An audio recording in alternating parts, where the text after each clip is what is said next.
저희 채널은 시청자분들의 소중한 사연으로 만들어집니다. 여러분, 혹시 세상을 떠난 사람이 다시 돌아온다는 이야기 믿으시나요? 저는 믿지 않았습니다.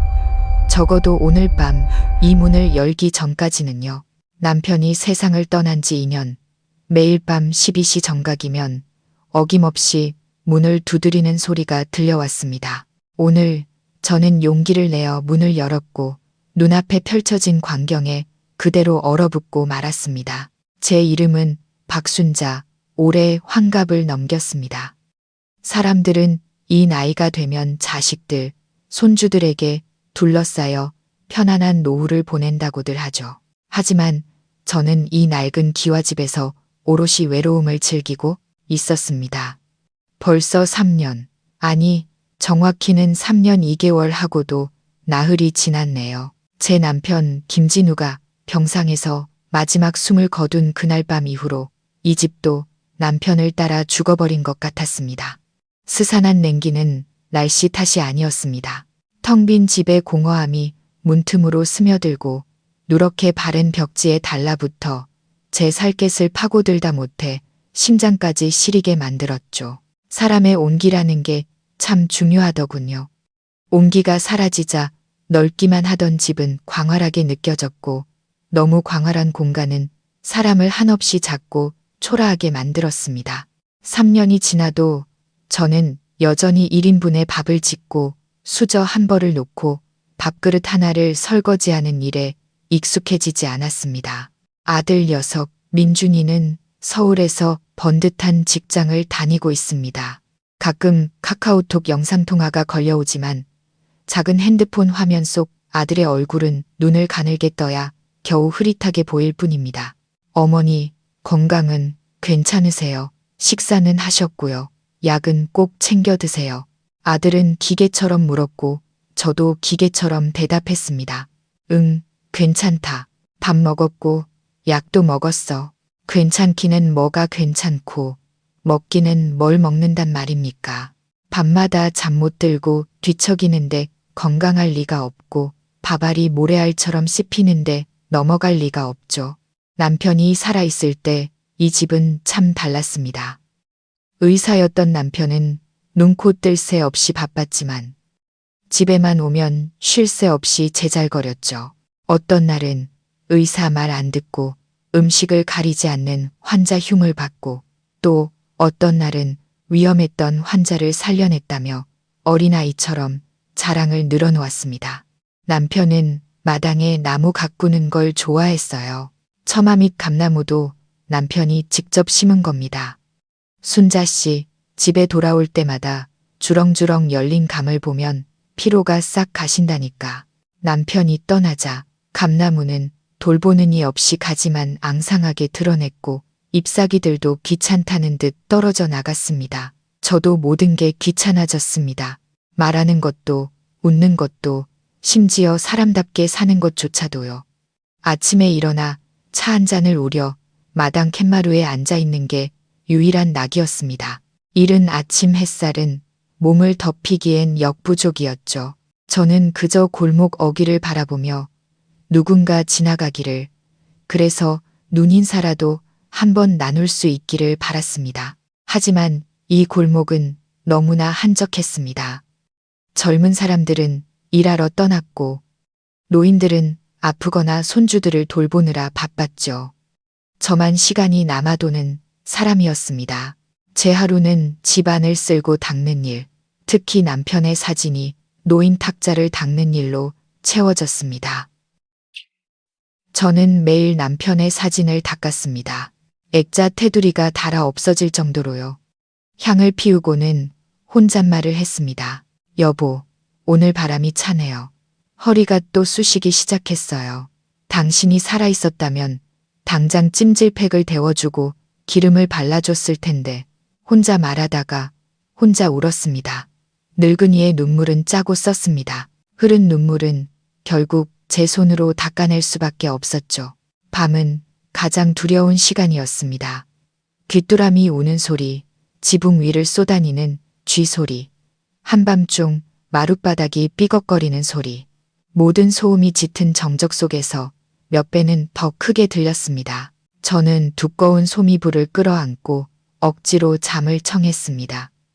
하지만 잠은 심술하는 아이 같아서 간절히 바랄수록 더 멀리 달아났습니다.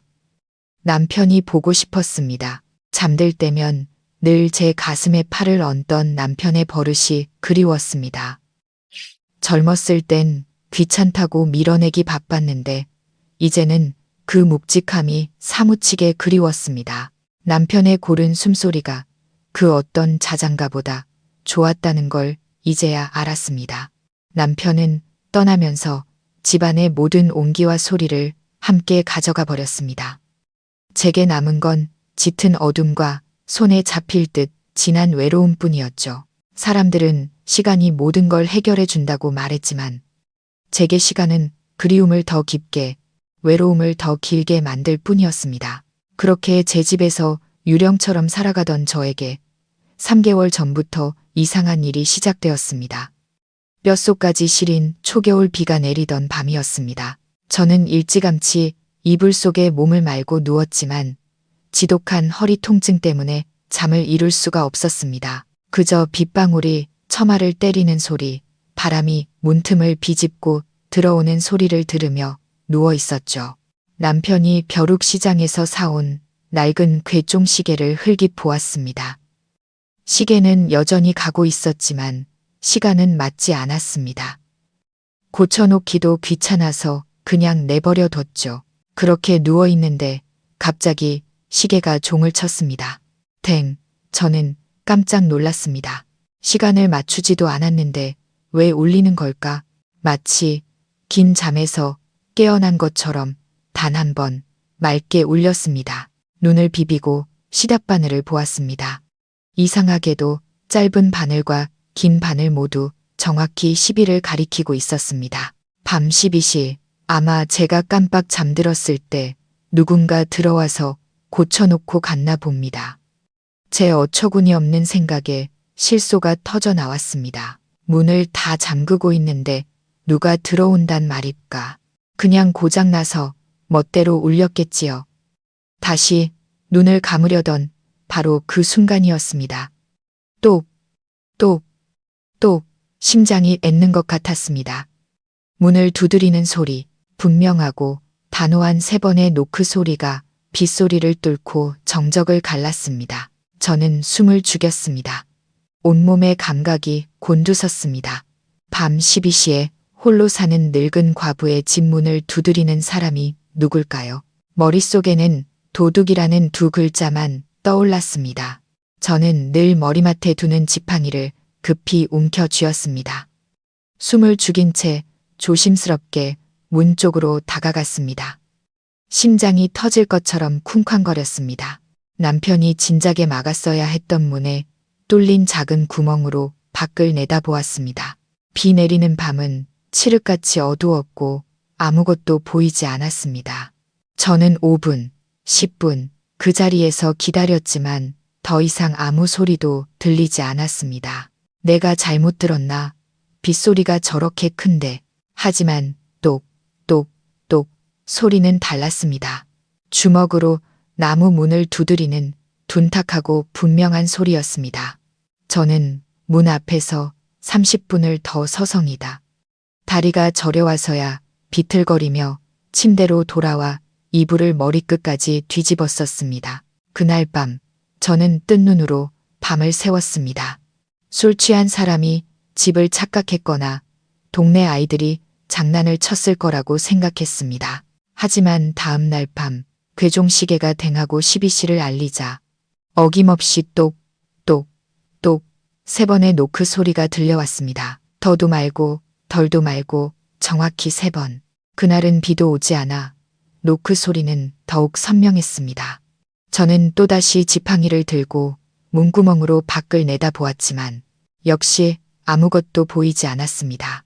셋째 날, 넷째 날, 그리고 일주일 내내 정확히 12시 괴종시계 종소리가 울린 뒤에는 3번의 노크 소리가 이어졌습니다. 공포가 제 온몸을 잠식하기 시작했습니다. 이건 착각도 장난도 아니었습니다. 계획적이고 의도적이었습니다. 일주일이 지나자 저는 잠을 잘 수가 없었습니다. 낮에 아무리 피곤해도 밤 11시 30분만 되면 정신이 말똥말똥해졌습니다. 저는 침대 위에서 몸을 웅크린 채 지팡이를 껴안고 문만 뚫어져라 쳐다봤습니다. 시계의 종소리와 3번의 노크 소리를 기다리는 것. 그것은 끔찍한 정신적 고문이었습니다. 저는 바싹 말라갔고 눈 밑은 팬더처럼 검게 변했습니다. 이웃들은 왜 그리 고쑥해졌냐고 물었지만 저는 그저 쓴 웃음을 지을 뿐이었습니다. 뭐라고 말해야 할까요? 귀신이 문을 두드린다고 해야 할까요? 아니면 변태가 저를 엿보고 있다고 해야 할까요? 다들 저를 늙어서 노망이 들었다고 할 게 뻔했습니다. 이 끔찍한 일은 꼬박 3개월 동안 계속되었습니다. 기다림과 공포라는 지옥 속에서 보낸 3개월이었습니다. 공포에는 여러 종류가 있습니다. 귀신에 대한 공포, 도둑에 대한 공포, 외로움과 질병에 대한 공포. 하지만 제가 느끼는 공포는 이름 붙일 수 없는 종류의 것이었습니다. 보이지 않지만 집안을 가득 채우고 제가 숨쉬는 공기 속에 마시는 물 한 잔 속에 스며들어 있었습니다. 3개월 동안 한밤중에 노크 소리에 시달렸습니다. 저는 온갖 방법을 다 써봤습니다. 작은 장롱으로 문을 막고 쇠사슬로 문고리를 칭칭 감았습니다. 심지어 문 바로 앞에 얕은 그릇을 엎어놓기도 했습니다. 누가 문을 밀기만 하면 그릇이 깨져서 소리가 날 테니 알 수 있을 거라고 생각했죠. 하지만 소용없었습니다. 정확히 12시. 똑, 똑, 똑. 노크 소리는 모든 방어막을 뚫고 장롱마저 뚫고 제 고막을 직접 때렸습니다. 그리고는 정적. 그릇은 깨지지 않았고 장롱은 움직이지 않았습니다. 그는 집에 들어올 생각이 없었습니다. 이것이 저를 더욱 두렵게 만들었습니다. 도둑이라면 자물쇠를 부수거나 문을 뜯으려고 했을 겁니다. 하지만 그는 그저 문을 두드릴 뿐이었습니다. 도대체 뭘 원하는 걸까? 제가 겁에 질리기를, 미쳐버리기를, 아니면 심장마비로 죽기를 바라는 걸까? 저는 관찰을 시작했습니다. 낮에는 탐정이 된 것처럼 집 주변을 샅샅이 살폈습니다. 발자국을 찾고 수상한 흔적을 찾았습니다. 하지만 아무것도 없었습니다. 풀은 여전히 자랐고 낙엽은 그대로 쌓여 있었으며 골목은 언제나처럼 고요했습니다. 저는 모든 사람을 의심하기 시작했습니다. 골목 어귀에서 밤늦게까지 스마트폰 게임을 하던 청년들일까? 하지만 그들이 나 같은 늙은이를 괴롭힐 이유가 있을까요? 아니면 제가 누군가에게 미움을 산 걸까요? 저는 평생을 이곳에서 온순하다는 소리를 들으며 살았고 누구와도 언성을 높인 적이 없었습니다. 남편이 죽었을 때도 이웃들은 저를 가엾게 여겨 가끔 나무리며 달걀을 가져다 주곤 했습니다. 누구에게 빚을 진 적도 원한을 산 적도 없었습니다. 그렇다면 대체 누구일까요? 원인을 알 수 없는 공포는 가장 큰 공포였습니다. 그 공포가 저를 갉아먹었습니다. 저는 오후 5시 이후로는 집 밖으로 나가지 않았습니다. 모든 창문을 굳게 닫고 밤새도록 집 안의 모든 불을 환하게 켜두었습니다. 전기세가 폭탄처럼 나올 걸 알았지만 불빛마저도 이 스산함을 몰아내지는 못했습니다.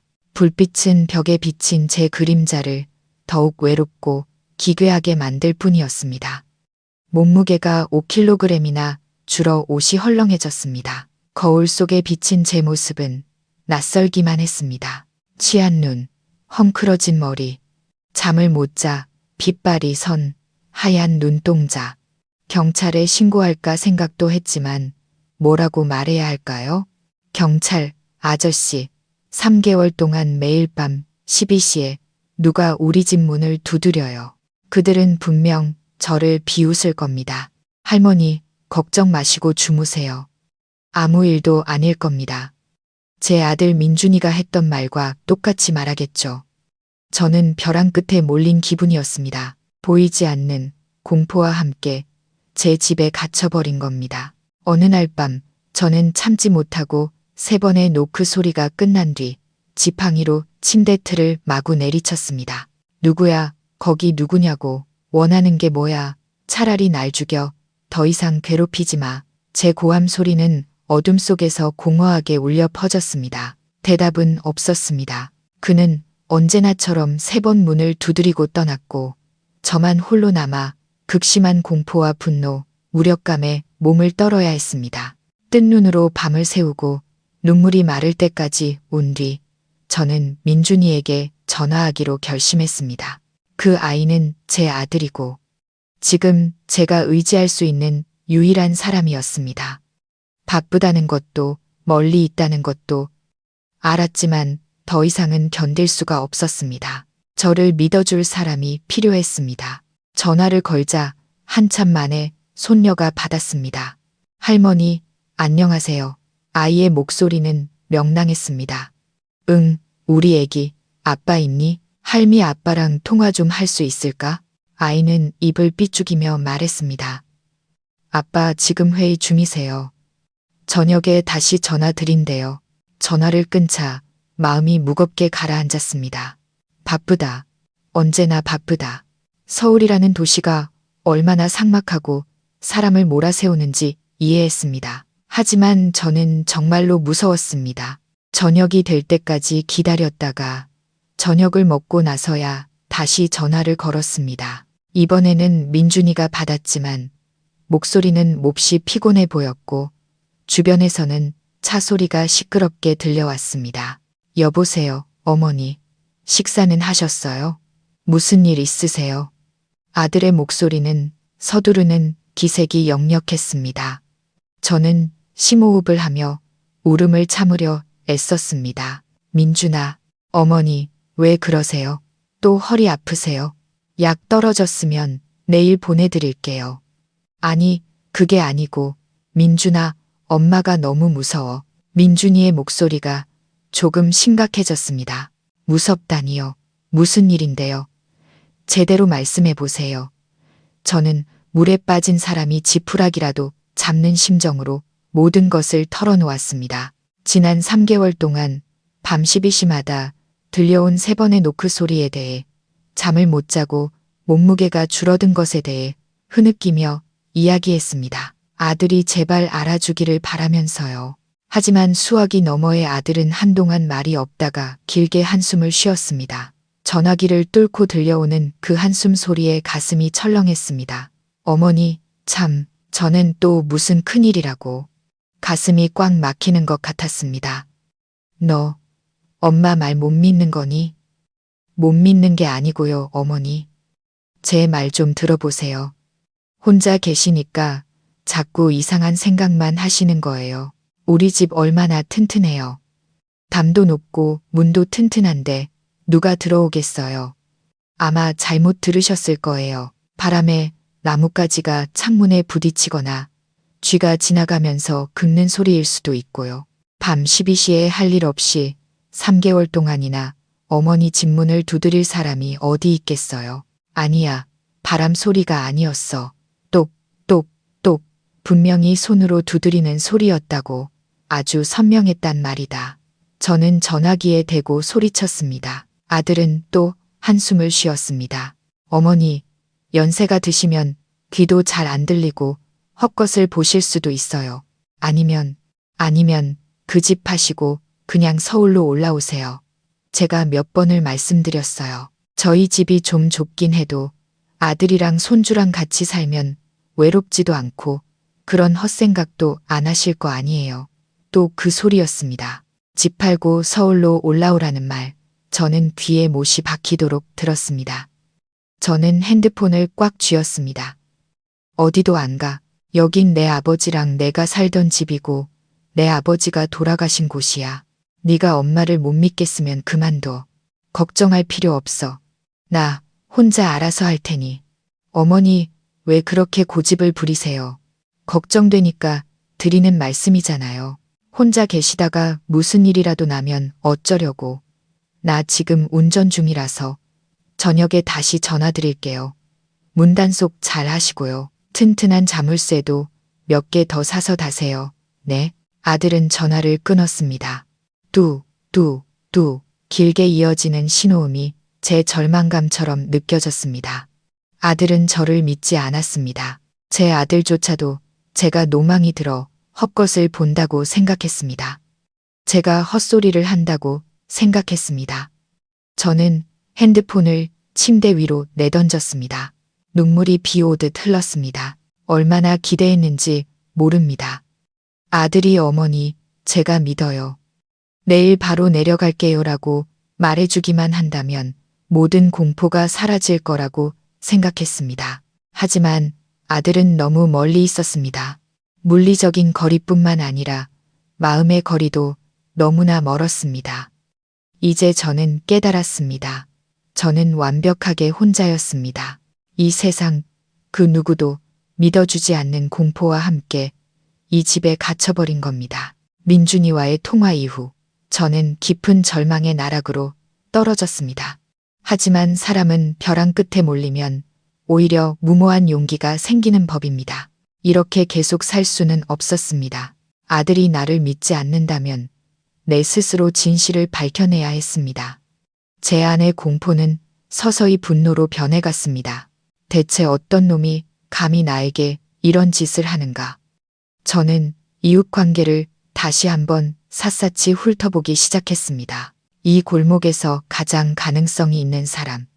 그러다 최영감이 떠올랐습니다. 바로 길 건너에 사는 이웃.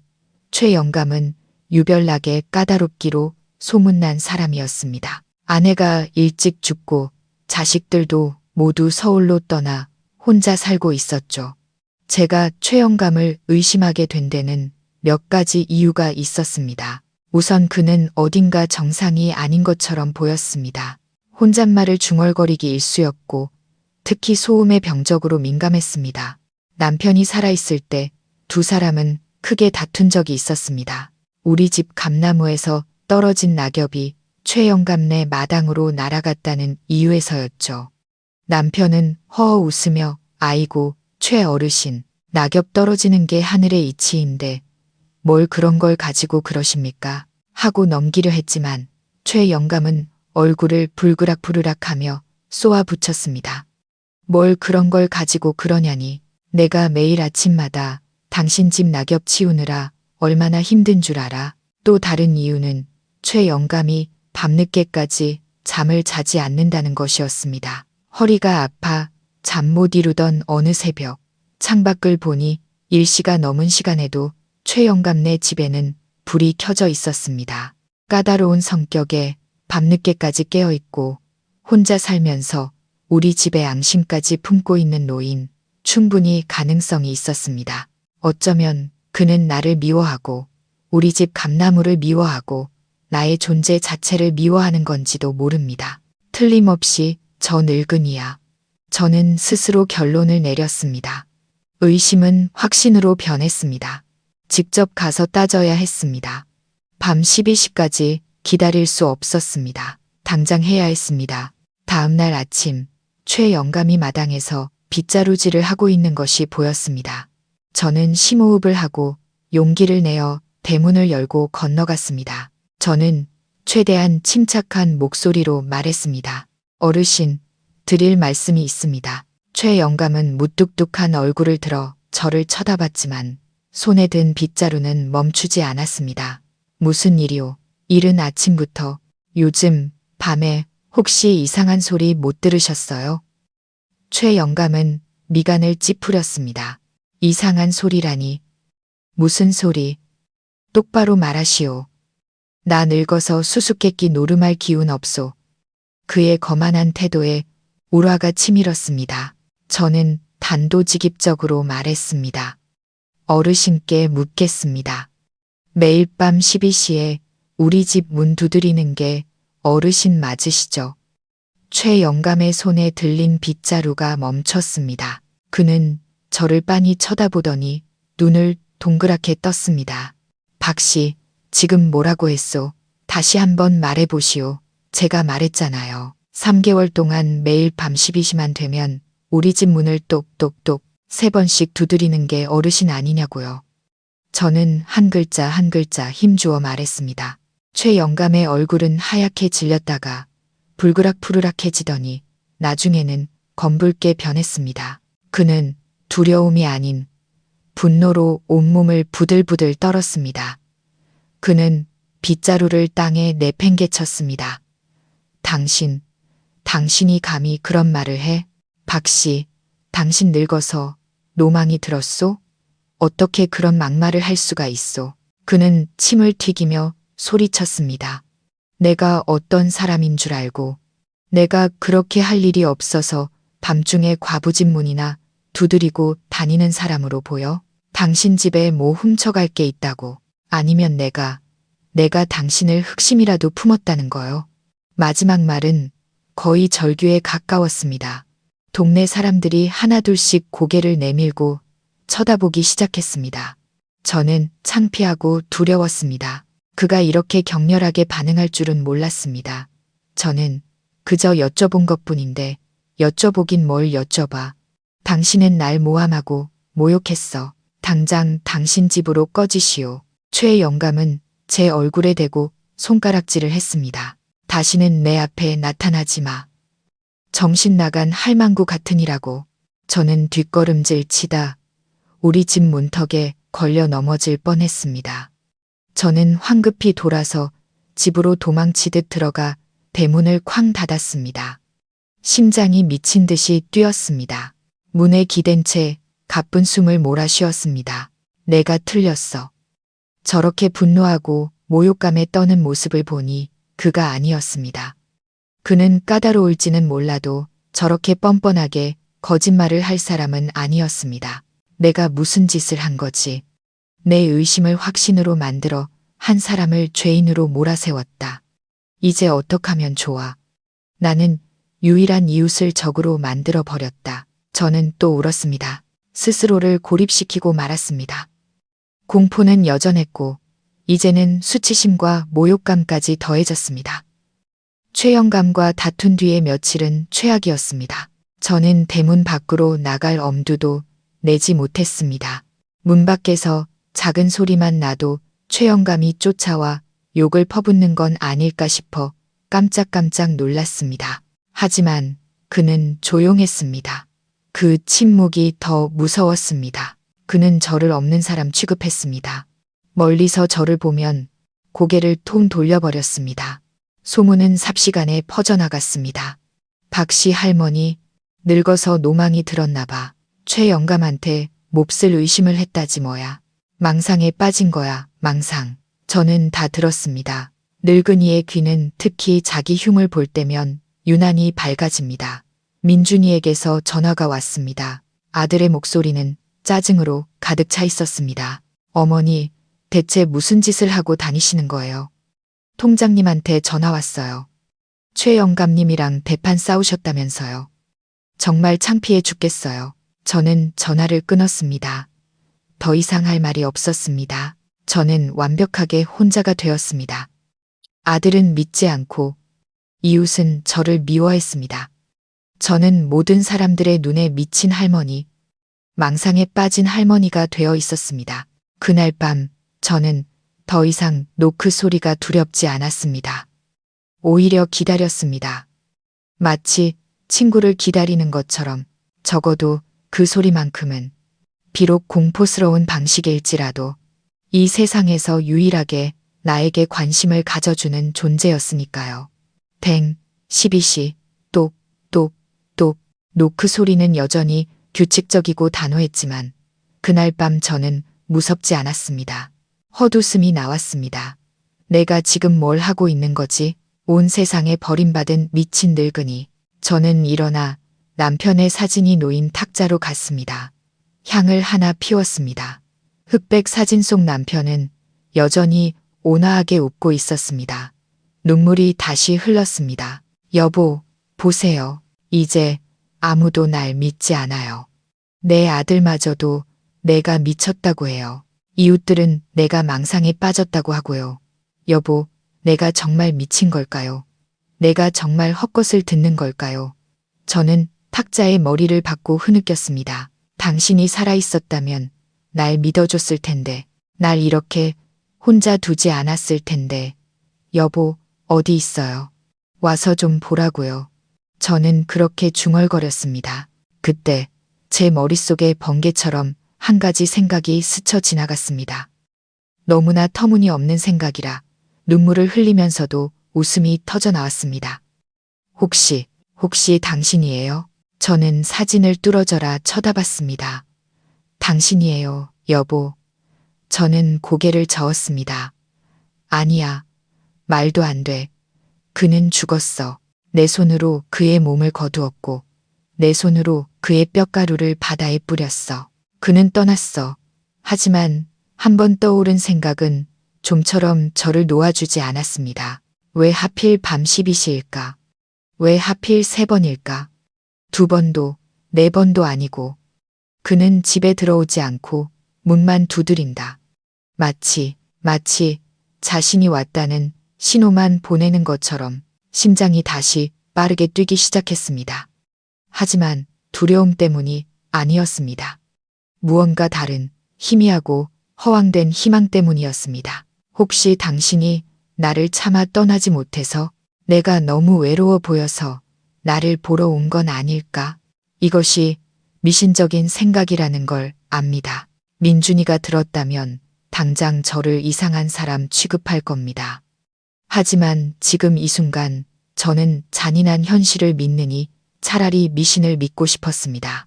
변태가 나를 엿보고 있거나 내가 미쳐버렸다고 믿느니 차라리 죽은 남편이 나를 찾아온 것이라고 믿고 싶었습니다. 만약 당신이라면 모든 것이 달라질 겁니다. 남편일지도 모른다는 생각은 제 머릿속을 떠나지 않았습니다. 그것은 마치 진통제와 같았습니다. 병을 치료해 주지는 못하지만 고통을 덜어주었습니다. 저는 기억을 더듬기 시작했습니다. 이 허황된 가설에 매달릴 수 있는 아주 작은 연결고리라도 찾고 싶었습니다. 낡은 평상에 앉아 눈을 감았습니다. 남편, 김진우, 우리는 35년을 함께 살았습니다.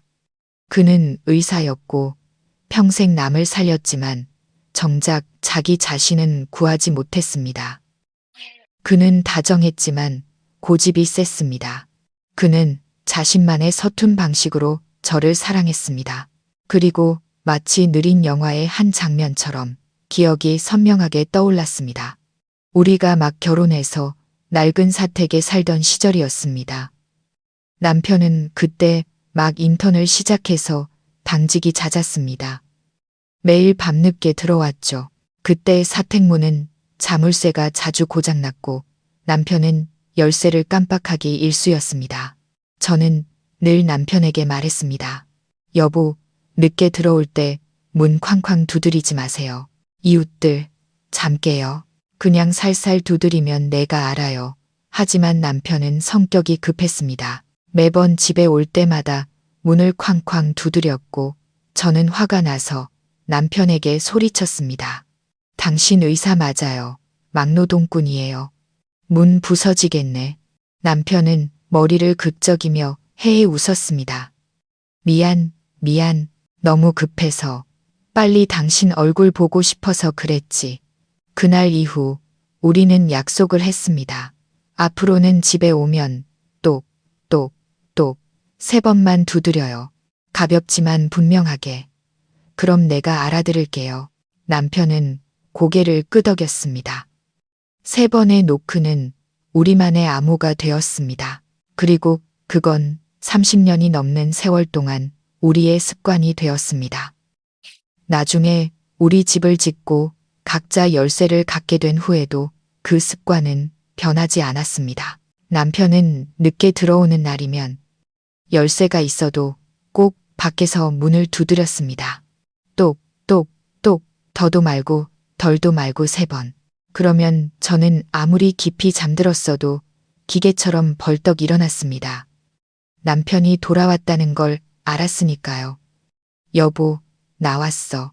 그의 노크 소리는 마치 말을 거는 것 같았습니다. 저는 번쩍 눈을 떴습니다. 세상에, 저는 소리내어 울부짖었습니다. 어떻게 이걸 잊을 수가 있지? 이렇게 선명한 기억을 어떻게 잊을 수가 있단 말인가? 똑, 똑, 똑. 3번의 노크. 밤 12시. 그건 남편이 야간 수술을 마치고 집에 돌아오던 시간이었습니다. 당신이었어. 틀림없이 당신이었어. 3개월 동안 쌓여온 공포가 순식간에 녹아내렸습니다. 마치 거대한 얼음덩이가 깨져나가는 것 같았습니다. 더 이상 무섭지 않았습니다. 더 이상 떨리지 않았습니다. 눈물이 다시 흘렀지만 이번에는 해방감과 기쁨의 눈물이었습니다. 여보, 당신이었군요. 정말 당신이었어. 날 버리지 않았군요. 여기 있었군요. 저는 남편의 사진 앞으로 달려갔습니다. 더 이상 서럽게 울지 않았습니다. 저는 웃었습니다. 이 바보 같은 양반, 돌아왔으면 그냥 집으로 들어오지. 왜 문만 두드려서 3개월 동안 나를 이렇게 무섭게 만들었어요. 민준이는 내가 미쳤다고 하고, 최영감은 내가 자기를 의심한다고 오해하게 만들고, 정말 당신은 못 말린다니까. 저는 사랑스러운 잔소리를 하며 눈물을 닦았습니다. 외로움이 사라졌습니다. 집은 더 이상 춥지 않았습니다. 오늘 밤 저는 더 이상 지팡이를 껴안고 침대 위에서 웅크리고 있지 않을 겁니다. 저는 안락의자에 앉아 차를 한 잔 마시며 남편의 암호를 기다릴 겁니다. 그날 밤 저는 잠을 자지 않았지만 피곤하지도 않았습니다. 깨끗하게 씻고 남편이 가장 좋아하던 인견 옷으로 갈아입었습니다. 우리가 함께 쓰던 찻잔에 녹차를 우렸습니다. 그리고 거실 대문이 바로 보이는 안락의자에 앉았습니다. 불은 켜지 않았습니다. 어둠을 똑똑히 보고 싶었습니다. 심장이 콩닥거렸습니다. 마치 남편과 처음 데이트하던 밤처럼, 신혼 첫날 밤처럼 저는 남편을 기다리고 있었습니다. 참으로 터무니없지만 달콤한 생각이었습니다. 11시 30분. 은은한 녹차 향이 퍼졌습니다. 11시 45분. 바람 소리, 나뭇잎 스치는 소리가 들렸습니다. 11시 55분. 심장이 거세게 뛰기 시작했습니다.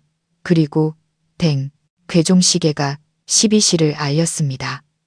저는 숨을 죽이고 문을 뚫어져라 쳐다봤습니다. 똑, 똑, 똑, 바로 저 소리였습니다. 여전히 단호하고 분명한 소리. 하지만 오늘 제 귀에는 더 이상 공포의 소리가 아니었습니다. 그것은 따뜻한 인사였습니다. 여보, 나왔어. 여보. 저는 나지막이 속삭였습니다. 당장 달려가 문을 열고 남편을 끌어안고 싶었지만 저는 망설였습니다. 어떻게 문을 열 수 있을까? 그는 저 세상 사람인데 내가 문을 열면 그가 놀라서 사라져버리면 어떡하지? 아니, 서두르면 안 돼. 저는 가만히 앉아 속삭였습니다. 들었어요. 당신인 거 알아요. 이제 무섭지 않아요. 나 여기 있어요. 저는 그 자리에 앉아 기다렸습니다. 발소리든 한숨 소리든 어떤 흔적이라도 기다렸습니다. 하지만 아무것도 없었습니다. 3번의 노크 뒤에는 완전한 침묵만이 흘렀습니다. 5분, 10분, 30분. 더 이상의 노크 소리는 없었습니다. 벌써 가버린 걸까? 저는 허탈했습니다. 내가 문을 열어주지 않아서 화가 난 걸까? 저는 걱정스러운 마음에 자리에서 일어났습니다. 나가보기로 했습니다. 문을 막고 있던 장롱을 옆으로 밀고 쇠사슬을 풀었습니다. 떨리는 손으로 빗장을 걷었습니다. 묵직한 나무 문이 삐걱거리며 열렸습니다. 차가운 밤 공기가 훅 밀려 들어왔습니다. 텅 빈 골목에는 보름달이 휘영청 밝아 차가운 은빛을 쏟아내고 있었습니다. 아무도 없었습니다. 그림자 하나 보이지 않았습니다. 여보, 저는 속으로 남편을 불렀습니다. 실망감이 저를 덮쳤습니다. 혹시 모든 게 내 상상이었을까? 3번의 노크에 대한 기억은 그저 우연의 일치였을까? 내가 내가 정말 미쳐버린 걸까? 저는 한숨을 쉬며 문을 닫으려 했습니다. 그때 무언가 달빛이 비추는 문턱 위에 놓인 작은 물체가 눈에 들어왔습니다. 몸을 숙여보니 작고 하얀 조약돌 하나가 놓여 있었습니다. 동글동글하게 달아 매끄러운 조약돌. 저는 그것을 집어들었습니다. 조약돌에는 아직 온기가 남아 있었습니다. 저는 그 자리에 얼어붙었습니다. 손이 부들부들 떨렸습니다. 이건 평범한 조약돌이 아니었습니다. 저는 이 돌을 알았습니다. 알아볼 수 있었습니다. 저는 급히 침실로 달려가 침대 밑에 넣어둔 낡은 나무 상자를 꺼냈습니다. 우리 부부의 추억이 담긴 상자였습니다. 그 안에는 남편이 모아온 조약돌들이 들어 있었습니다. 젊었을 때 우리는 속초로 여행을 갔습니다. 남편은 조약돌을 한 움큼 주워와서는 말했습니다. 이 돌들을 간직할 거야. 하나하나가 우리 추억이니까. 남편은 돌들을 이 상자에 고이 보관했고 저는 똑똑히 기억했습니다.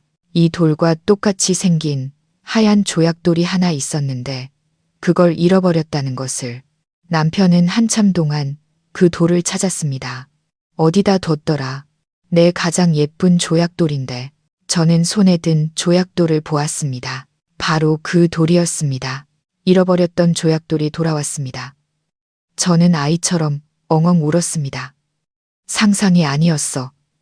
내가 미친 게 아니었어. 당신이었어. 정말 내 남편이 돌아온 거야. 그는 문만 두드린 게 아니었습니다. 우리의 사랑의 증표를 가져온 겁니다. 마치 선물처럼 나 여기 있어. 여전히 당신 곁에 있고 여전히 당신을 사랑해라고 말하는 것처럼. 저는 조약돌을 가슴에 꼭 쥐었습니다. 알아요. 이제 알아요. 여보. 나 이제 외롭지 않아요. 당신이 있으니까. 조약돌을 발견한 그날 밤 이후 제 삶은 완전히 달라졌습니다. 저는 더 이상 죽음만 기다리는 유령 같은 늙은이가 아니었습니다. 저는 살아 있었습니다. 저에게는 그 누구와도 나눌 수 없는 달콤한 비밀이 생겼습니다. 저는 그가 남편이라는 것을 알았습니다. 그가 어떤 모습으로 있든 영혼이든 온기의 흐름이든 그는 여전히 여기에 있었습니다. 공포는 완전히 사라졌고 그 자리에는 설레는 기다림과 은밀한 행복이 채워졌습니다. 저는 변하기 시작했습니다. 마당에 잡초를 뽑고 오랫동안 내버려뒀던 텃밭에 채소를 심었습니다. 집안을 청소하는 것도 더 이상 피곤한 노동이 아니었습니다. 남편을 맞이하기 위해 우리 집을 깨끗하고 단정하게 꾸미고 싶다는 생각에 오히려 즐거웠습니다. 밤이 되어도 저는 더 이상 차를 마시며 기다리지 않았습니다. 어쩌면 남편은 제 눈에 띄고 싶지 않은지도 모른다고 생각했습니다. 그만의 이유가 있을 겁니다. 저는 그 뜻을 존중하기로 했습니다. 이제는 제가 그를 놀라게 할까봐 두려웠습니다. 저는 그저 남편의 사진 앞을 정성껏 닦고 향을 하나 피울 뿐이었습니다. 사진을 보며 속삭였습니다. 당신이 오는 거 알아요. 문 열지 않을게요. 하고 싶은 대로 해요. 그리고 잠자리에 들었지만 깊이 잠들지는 않았습니다. 댕, 12시, 똑, 똑, 똑, 여전히 다정한 3번의 노크 소리. 저는 이불 속에서 미소를 지었고 저도 모르게 눈물이 흘렀습니다. 들었어요. 잘 자요, 여보. 저는 속삭이고는 잠이 들었습니다. 3년 만에 처음으로 아침까지 깨지 않고 푹 잤습니다. 다음 날 아침 저는 아이처럼 설레는 마음으로 일찍 일어났습니다. 문을 열자 예상대로 어제의 조약돌이 그대로 놓여 있었고 그 옆에는 연잎에 싼 작은 꾸러미가 하나 있었습니다. 열어보니 말린 대추 한 줌이 들어 있었습니다. 심장이 쿵 내려앉았습니다. 대추. 민준이를 낳고 제가 불면증으로 고생하던 때였습니다. 밤마다 잠 못 들고 뒤척이는 저를 보며 남편은 몹시 안타까워했습니다. 책을 뒤적이더니 말했죠. 여보, 대추차가 불면증에 그렇게 좋대. 내가 사다가 다려줄게. 그리고는 한 달 내내 매일 부엌에서 대추차를 다렸습니다. 잘 먹고 잘 자야 건강하고 민준이한테 줄 젖도 잘 나온다고. 은은한 대추 향과 함께 따뜻한 기억이 밀려왔습니다. 그는 여전히 기억하고 있었습니다. 여전히 제가 잠 못 들까봐 걱정하고 있었습니다. 저는 대추 꾸러미를 가슴에 품고 중얼거렸습니다.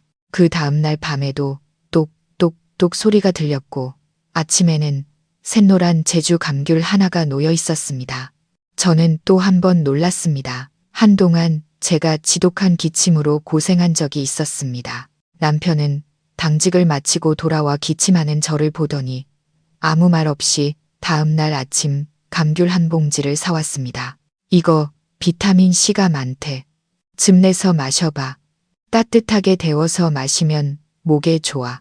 그는 직접 즙을 내어 제게 건네주며 마시게 했습니다. 새콤달콤하고 따뜻한 감귤 주스가 아픈 목을 부드럽게 감싸주었습니다. 그 다음 날에는 조약돌과 함께 종이로 접은 장미꽃 한 송이가 놓여 있었습니다. 붉은색 종이로 정성껏 접은 장미꽃. 저는 소리내어 울었습니다. 이번에는 엉엉 울었습니다. 결혼 기념일이었습니다. 그때 우리는 싸운 상태였죠. 저는 일에만 빠져 중요한 날을 잊어버린 남편에게 단단히 화가 나 있었습니다. 남편이 퇴근하고 돌아왔을 때 저는 아는 척도 하지 않았습니다.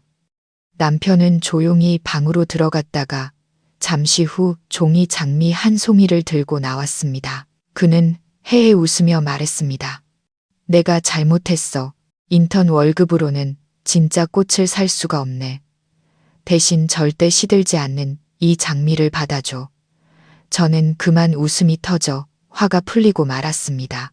조약돌, 대추, 감귤, 종이 장미. 모두 저와 남편만이 아는 가장 사적인 추억들이었습니다. 다른 사람일 리가 없었습니다. 바로 그였습니다. 내 남편, 김진우. 그는 예전의 모습으로 돌아온 것이 아니었습니다. 그는 기억으로, 관심으로 돌아왔습니다. 그는 이런 방식으로 저를 계속 돌보고 있었고, 여전히 제 곁에서 저를 사랑한다고 말하고 있었습니다. 이 집은 더 이상 외로운 집이 아니었습니다. 우리의 보금자리였습니다. 비록 저 혼자였지만 저는 혼자가 아니라는 것을 알았습니다. 제가 가장 행복하고 달콤한 비밀에 잠겨 있을 때 민준이에게서 갑자기 전화가 걸려왔습니다. 이번에는 서두르는 기색 없이 걱정스러운 목소리였습니다. 어머니, 저 이번 주말에 내려갈게요. 저는 깜짝 놀랐습니다. 무슨 일 있니? 회사에 문제라도 생겼어? 제사나 명절이 아니면 좀처럼 내려오지 않는 아들이었기에 덜컥 걱정이 되었습니다. 아니요, 회사는 괜찮아요. 아들은 머뭇거렸습니다. 통장님한테 들었어요. 어머니, 최 영감님이랑 크게 싸우셨다면서요. 아이고, 그 입 가벼운 통장 양반. 저는 혀를 찼습니다. 별일 아니야. 내가 말실수 좀 한 건데 뭘 그렇게 크게 떠들어. 아들의 목소리는 심각했습니다. 어머니, 통장님. 말씀으로는 어머니가 최 영감님을 헛소문내고 그분이 어머니를 엿본다고 하셨다던데요. 요즘 어머니 안색도 안 좋고 넉나간 사람 같다고 하시고요. 도대체 무슨 일이에요? 아직도 그 문 두드리는 소리 들으시는 거예요? 저는 입을 꾹 다물었습니다. 아직도 들려. 근데 그건 내 아빠가 오는 소리란다. 이렇게 말했다가는 당장 저를 정신병원에 끌고 갈 게 뻔했습니다. 저는 거짓말을 할 수밖에 없었습니다. 아니, 요즘은 잠 잘 자. 이제 안 들려. 아마 그동안 내가 너무 예민했나 보다.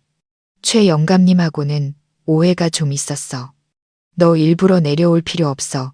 엄마 괜찮아. 못 믿겠어요. 아들은 단호하게 말했습니다. 어머니 거짓말 하시는 거 다 알아요. 저 이미 표 예매했어요. 이번 주 토요일에 내려갈게요.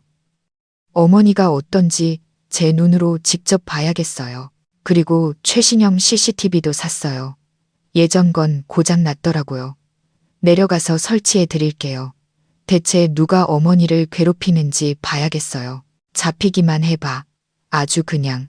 저는 그 말을 듣고 손발에 힘이 쭉 빠졌습니다.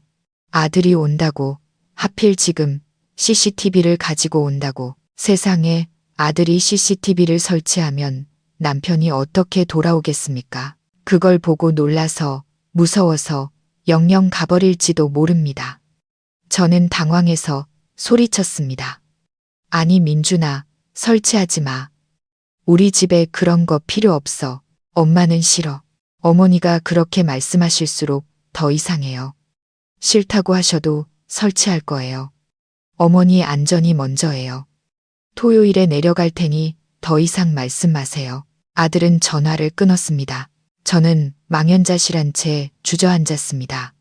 나의 기쁨, 나의 행복이 제 아들 손에 의해 산산조각 날 위기에 처했습니다. 그 아이는 이해하지 못합니다. 절대 이해하지 못할 겁니다. 그 아이는 기계와 눈에 보이고 손에 잡히는 것만 믿으니까요. 사랑도 기적도 믿지 않으니까요. 이제 어떡하면 좋을까요? 아들을 막아야 할까요? 아니면 사실대로 말해야 할까요? 안 돼. 그럴 수는 없어. 토요일 민준이가 돌아왔습니다. 양손에는 우유와 빵, 그리고 커다란 상자가 들려 있었습니다. 그게 바로 CCTV겠지요. 아들은 저를 위아래로 훑어보았습니다. 어머니, 살은 좀 빠지신 것 같은데 안색은 좋아지셨네요. 저는 어색하게 웃었습니다. 응, 요즘은 잘 먹고 잘 자거든. 그럼 다행이고요. 아들은 소매를 걷어붙였습니다. 이제 CCTV 설치할게요. 하나는 대문 바로 앞에, 하나는 현관에요. 이제 어떤 놈도 얼씬 못할 거예요. 저는 급히 말렸습니다. 천천히 해. 오느라 피곤했을 텐데 밥부터 먹고 어떻게든 시간을 끌어보려 했습니다. 아들이 잊어버리기를 바랐지만 그럴 리 없었습니다. 밥을 먹자마자 아들은 사다리와 드릴을 꺼내 들었습니다. 2시간 동안 집 안에는 시끄러운 드릴 소리가 울려 퍼졌습니다. 저는 방 안에 앉아 있었지만 제 심장도 드릴에 뚫리는 것 같았습니다. 설치를 마친 아들은 신이 나서 말했습니다. 자, 제 핸드폰이랑 연결했어요. 24시간 녹화되고 소리까지 다 들려요. 보세요, 어머니. 화질 끝내주죠. 아들은 제게 핸드폰 화면을 보여주었습니다. 우리 집 마당이 선명하게 보였습니다. 이제 누가 어슬렁거리기만 해도 제 핸드폰으로 바로 알람이 와요. 어떤 귀신이 어머니를 괴롭히는지 제 눈으로 똑똑히 볼 테니까요. 저는 웃는 게 아니었습니다. 그날 밤 저는 안절부절 못했습니다. 아들이 볼까봐 남편의 사진 앞에 향을 피울 수도 없었습니다. 저는 침대에 누워 눈을 뜨고 밤을 지새웠습니다. 11시 30분, 11시 50분, 12시 뱅 하고 시계가 울렸습니다. 저는 숨을 죽였습니다. 하지만 아무 일도 일어나지 않았습니다. 똑똑똑 소리는 들리지 않았습니다. 완전한 침묵, 옆방에서 들려오는 아들의 고른 숨소리뿐이었습니다. 저는 12시 30분, 1시까지 기다렸지만 아무 일도 없었습니다. 가슴이 텅 비고 차갑게 식어갔습니다. 그가 오지 않았습니다. 아들의 CCTV가 무서웠던 겁니다. 저에게 화가 난 걸까요? 저를 정말 버리고 떠나버린 걸까요? 눈물이 베개를 흠뻑 적셨습니다. 다음 날 밤에도 민준이는 집에 있었습니다. 밤늦게까지 텔레비전을 보았고 당연히 노크 소리는 들리지 않았습니다. 아들은 무릎을 탁 치며 말했습니다. 거 보세요, 어머니. 제가 뭘 했어요. 어머니를 괴롭히던 놈이 저 온 거 보고 CCTV까지 달린 거 보니까 무서워서 도망간 거예요. 이제 안심하세요. 다시는 아무도 어머니를 괴롭히지 못할 거예요. 아들은 자랑스러운 목소리로 말했습니다. 자신이 문제를 해결했다고, 저를 지켜냈다고 생각하는 모양이었습니다. 그 아이는 몰랐습니다. 자신이 제게서 가장 큰 위안을 빼앗아갔다는 것을. 저는 고개를 끄덕였습니다. 응, 알았다. 고맙다, 아들아. 제 마음은 갈기갈기 찢어지는 것 같았습니다. 아들은 이틀을 머물렀습니다. 제게는 가장 긴 이틀이었습니다. 일요일 아침 아들이 떠났습니다. 여행 가방을 끌고 대문을 나서는 아들의 뒷모습을 보며 저는 소리치고 싶었습니다. 어서 가, 어서 가버리라고. 하지만 저는 그저 조심해서 가거라. 도착하면 전화하고 라고 말할 뿐이었습니다. 아들이 떠나자 집은 다시 침묵에 잠겼습니다. 하지만 이번에는 무서운 침묵이었습니다. 모든 것을 가졌다가 한순간에 모든 것을 잃어버린 사람처럼 허망했습니다. 그날 밤 저는 남편의 사진 앞에 앉아 울었습니다. 여보, 저한테 화내지 마세요. 민준이는 아무것도 몰라요. 철이 없어서 그래요. 제발 돌아와 주세요. 저를 버리지 마세요. 제발요. 민준이가 떠난 바로 그날 밤. 저는 다시 절망에 빠질 것만 같았습니다. 저는 기다렸습니다. 큰 기대는 하지 않았습니다. 남편이 저에게 화가 났을까봐, CCTV를 보고 영영 돌아오지 않을까봐 두려웠습니다. 저는 남편의 사진 앞에서 제발 돌아와 달라고 중얼거리며 빌었습니다. 온종일 아무것도 먹지 못하고 걱정만 했습니다. 그날 밤 바람이 불기 시작했습니다. 이른 초겨울의 북서풍이 문틈으로 윙윙거리며 불어와 마음까지 시리게 만들었습니다. 집안 온도가 몇 도는 더 내려간 것 같았습니다. 11시 50분. 저는 추위 때문만이 아니라 긴장감 때문에 몸을 떨었습니다. 12시 댕. 심장이 멎는 것 같았습니다. 1초, 2초, 똑, 똑, 똑. 저는 아이처럼 엉엉 울음을 터뜨렸습니다. 여보, 저는 흐느꼈습니다. 돌아왔군요. 날 버리지 않았군요. 나한테 화나지 않았군요. 그 순간의 노크 소리는 세상 그 어떤 사랑의 고백보다 감미로웠습니다. 그것은 확인이었습니다. 그는 여전히 여기에 있었고 단지 민준이를 피했던 것뿐입니다. 아들이 놀랄까봐, 두려워할까봐. 그는 그렇게 세심하고 사려 깊은 사람이었습니다. 저는 눈물을 닦고 행복하게 웃었습니다. 알았어요. 안 나갈게요. 선물 두고 어서 들어가서 자요. 밖은 너무 추워요. 너무 큰 기쁨과 며칠간의 걱정으로 쇠약해진 몸. 그리고 갑작스러운 밤바람의 한기. 저는 재앙이 닥쳐오고 있다는 것을 알지 못했습니다. 다음 날 아침, 저는 여전히 선물을 받으러 나갔습니다. 오늘은 김이 모락모락 나는 군고구마였습니다. 맛있게 먹었지만 점심때부터 몸이 으슬으슬 떨려왔습니다. 목구멍이 타는 듯이 아팠습니다. 저는 가벼운 감기려니 생각하고 생강차나 한 잔 마시면 나을 거라고 대수롭지 않게 여겼습니다. 하지만 오후가 되자 열이 나기 시작했습니다. 열은 폭풍처럼 순식간에 저를 덮쳤습니다. 저는 그대로 쓰러졌습니다. 머리는 천근만근 무거웠고 세상이 빙빙 돌았습니다. 몸은 불덩이 같았다가 이가 딱딱 부딪힐 정도로 추웠습니다. 이불을 세 겹이나 덮어도 추위는 가시지 않았습니다. 저는 침대 위에서 몸을 웅크린 채 핸드폰을 잡으려고 애썼습니다. 민준이에게 전화해야 했습니다. 하지만 그때 CCTV가 생각났습니다. 아이고, 내가 아프구나. 옆집 아이라도 부를까 했지만 최 영감님과의 일이 떠올랐습니다. 더 이상 다른 사람들에게 폐를 끼치고 싶지 않았습니다. 저는 지치고 외로웠습니다. 저는 열에 들떠 잠이 들었습니다. 꿈속에서 남편을 보았습니다. 그는 여전히 하얀 의사 가운을 입고 온화하게 웃고 있었습니다. 그는 침대 곁에 앉아 제 이마에 손을 얹었습니다. 열이 너무 높잖아. 해열제 먹고 감귤 주스도 많이 마셔야지. 저는 울었습니다. 여보, 너무 힘들고 추워요. 그는 제 머리를 쓰다듬었습니다. 힘내. 내가 여기 있잖아. 어서 일어나. 저는 깜짝 놀라 잠에서 깼습니다. 온몸은 땀으로 흠뻑 젖어 있었고 목은 바싹 말랐으며 온몸이 쑤셨습니다. 시계를 보니 밤 11시 50분. 또 그 시간이 다가오고 있었습니다. 일어나서 남편을 기다리고 싶었지만 도저히 그럴 수가 없었습니다. 몸에 힘이 하나도 없었습니다. 저는 침대에 쓰러진 채 힘없이 속삭였습니다. 여보, 오늘 나 아파요. 못 나가요. 문 두드리지 마요. 탱, 12시. 그리고 똑, 똑, 똑, 노크 소리는 여전히 울려 퍼졌습니다. 하지만 오늘 밤의 노크 소리는 어쩐지 다급하게 들렸습니다. 평소처럼 차분하지 않았습니다. 그리고 또다시 똑, 똑, 똑, 2번이나. 그가 2번이나 노크를 했습니다. 저는 힘겹게 말했습니다.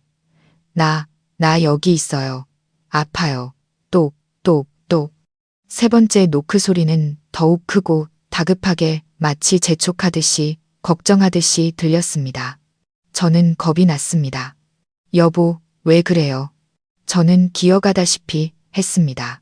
침대틀을 붙잡고 겨우 일어섰지만 다리에 힘이 풀려 그대로 바닥에 주저앉고 말았습니다. 머릿속이 핑 돌았습니다. 여보, 나 좀 구해줘요. 제 희미한 속삭임이 들렸고 저는 그대로 의식을 잃었습니다.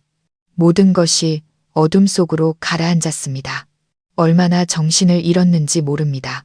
다시 눈을 떴을 때는 아침이었습니다. 햇살이 창틈으로 들어와 제 얼굴을 비추고 있었습니다. 저는 여전히 차갑고 딱딱한 바닥에 누워 있었지만 열은 좀 내린 것 같았습니다. 머리는 여전히 윙윙 울렸지만 한결 가벼워졌습니다. 나 살아있구나. 저는 혼잣말을 했습니다. 힘겹게 팔을 짚고 침대 틀을 붙잡아 몸을 일으켰습니다.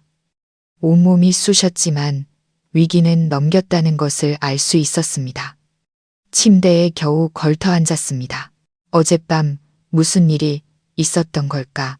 다급한 노크 소리, 그의 걱정. 그리고 내가 정신을 잃었던 것. 저는 문 쪽을 바라보았습니다. 가슴이 철렁했습니다. 그가 무언가를 남겨두고 갔을까? 아니면 내가 나가지 않아서 화가 나서 가버렸을까? 저는 아픈 몸보다 그가 더 걱정이었습니다. 무거운 발걸음을 한 걸음 옮겼습니다. 빗장을 풀자 문이 삐걱거리며 열렸습니다. 저는 그 자리에 얼어붙었습니다. 눈앞이 아찔해져서 문틀을 붙잡지 않았다면 그대로 쓰러졌을 겁니다. 문턱 위에는 조약돌뿐만 아니라 작은 선물 꾸러미가 아닌 낡은 초록색 보온병이 놓여 있었습니다. 저는 이 보온병을 알았습니다. 남편이 야간 당직 때마다 들고 다니던 것이었습니다. 저는 오래전에 창고에 넣어두었는데 어째서 이게 여기에 있을까요? 보온병 옆에는 약 봉투가 놓여 있었습니다. 남편이 늘 제게 사다 주던 종류의 종합감 기약이었습니다. 그리고 그 옆에는 감귤 한 봉지가 있었습니다. 심장이 누군가에게 꽉 쥐어진 것처럼 아팠습니다. 저는 부들부들 떨며 몸을 숙였습니다. 보온병을 만져보니 뜨거웠습니다. 아직도 온기가 남아 있었습니다. 떨리는 손으로 뚜껑을 열자 김이 모락모락 피어올랐습니다. 생강냄새, 꿀과 함께 끓인 신선한 생강냄새. 제가 감기에 걸릴 때마다 남편이 끓여주던 바로 그 생강차였습니다. 저는 울음을 터뜨렸습니다. 문턱에 무릎을 꿇고 주저앉아 보온병을 가슴에 끌어안았습니다. 뜨거운 눈물이 뺨을 타고 흘러내렸습니다. 여보, 여보, 저는 소리내어 울었습니다. 하지만 그때 등골을 타고 차가운 생각이 스쳐 지나갔습니다. 뜨겁다. 보온병은 아직 뜨겁다. 약 감귤. 남편, 그는 영혼이다. 영혼이 어떻게 생강차를 끓일 수 있지? 영혼이 어떻게 약을 살 수 있지? 영혼이 어떻게 창고에 있는 내 보온병을 꺼내올 수 있지? 저는 약 봉투를 뚫어져라 쳐다봤습니다. 진짜 약이었습니다. 감귤 봉지를 보았습니다. 진짜 감귤이었습니다. 보온병에 담긴 생강차를 한 모금 마셨습니다. 뜨겁고 맵고 달콤했습니다. 한 방울 한 방울이 너무나 현실적이었습니다. 아니야, 이건 남편이 아니야. 이 모든 건 남편이 한 게 아니야. 남편이 아니라면, 그렇다면 누구지? 누군가 우리 집에 들어왔다. 누군가 내 보온병을 가져갔다. 누군가 내가 아픈 걸 알고 있다. 누군가 내가 생강차와 약과 감귤이 필요하다는 것을 알고 있다. 누군가 남편인 척 연기를 하고 있다. 저는 소스라치게 놀라 집안을 돌아보았습니다. 문은 안에서 잠겨 있었습니다. 분명 내 손으로 잠갔는데 아무도 들어올 수 없었습니다. 그렇다면 보온병은 혹시 내가 몽유병이라도. 저는 고개를 저었습니다. 아니야. 저는 문턱을 다시 내려다 보았습니다. 조약돌, 종이 장미, 대추 껍질, 감귤 껍질, 지난 며칠 동안의 선물들, 그리고 오늘 사람, 살과 뼈를 가진 사람. 나를 지켜보고 내가 외로운 것을 알고 잠 못 드는 것을 알고 기침하는 것을 알고 아픈 것을 아는 사람. 남편의 습관까지 알고 3번의 노크에 대해 알고 조약돌과 종이 장미에 대해 아는 사람. 공포가 다시 돌아왔습니다. 하지만 귀신에 대한 공포가 아니었습니다. 사람에 대한 공포였습니다. 나에 대한 모든 것을 알고 있는 미스터리한 사람이 바로 저 문 밖에 있다. 그들은 이 모든 것을 왜 하는 걸까? 나를 돌보기 위해서. 아니면 저는 약 봉투를 꽉 쥐었습니다. 아니, 한밤중에 아픈 노인에게 뜨거운 생강차와 약을 가져다 주는 사람이 나쁜 사람일 리는 없습니다. 그들은 도둑도 아니고 변태도 아니었습니다. 그들은 은인이었습니다. 기이한 은인. 저는 생강차를 들고 집으로 들어와 문을 쾅 닫았습니다. 심장이 마구 뛰었습니다. 저는 의자에 털썩 주저앉았습니다. 머릿속이 복잡했습니다. 수천 개의 질문이 터져 나왔습니다. 남편이 아니었다. 그 말이 계속 맴돌았습니다. 달콤했던 믿음이 깨져 허탈하면서도 한편으로는 안도감이 들었습니다. 내가 미친 게 아니었으니까. 죽은 사람과 대화한 게 아니었으니까. 그렇다면 진짜 사람이 있었다.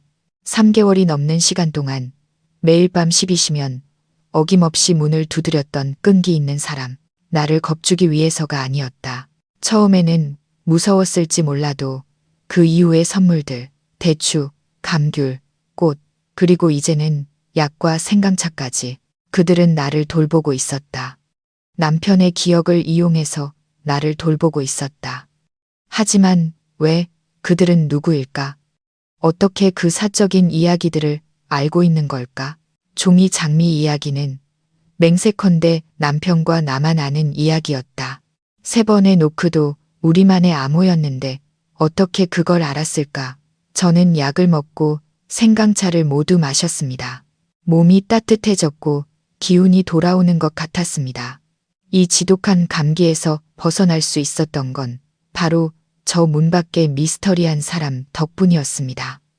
저는 빚을 졌다고 생각했습니다. 이 어둠 속에서 계속 보살핌만 받을 수는 없었습니다. 그들이 누구인지 알아야 했습니다. 감사 인사를 하고 왜 이런 일을 하는지 물어봐야 했습니다. 호기심과 감사함, 그리고 그들이 너무 많은 것을 알고 있다는 것에 대한 약간의 불안감이 저를 재촉했습니다. 가만히 있을 수 없었습니다. 진실을 밝혀내야 했습니다. 경찰에 신고할 수는 없었습니다. 경찰은 그들을 잡아갈 겁니다. 그걸 원하지는 않았습니다. 민준이에게 말할 수도 없었습니다. 아들은 난리를 피우며 그들을 사기꾼으로 몰아붙일 겁니다. 나 혼자 해야 했습니다. 저에게는 한 가지 유리한 점이 있었습니다.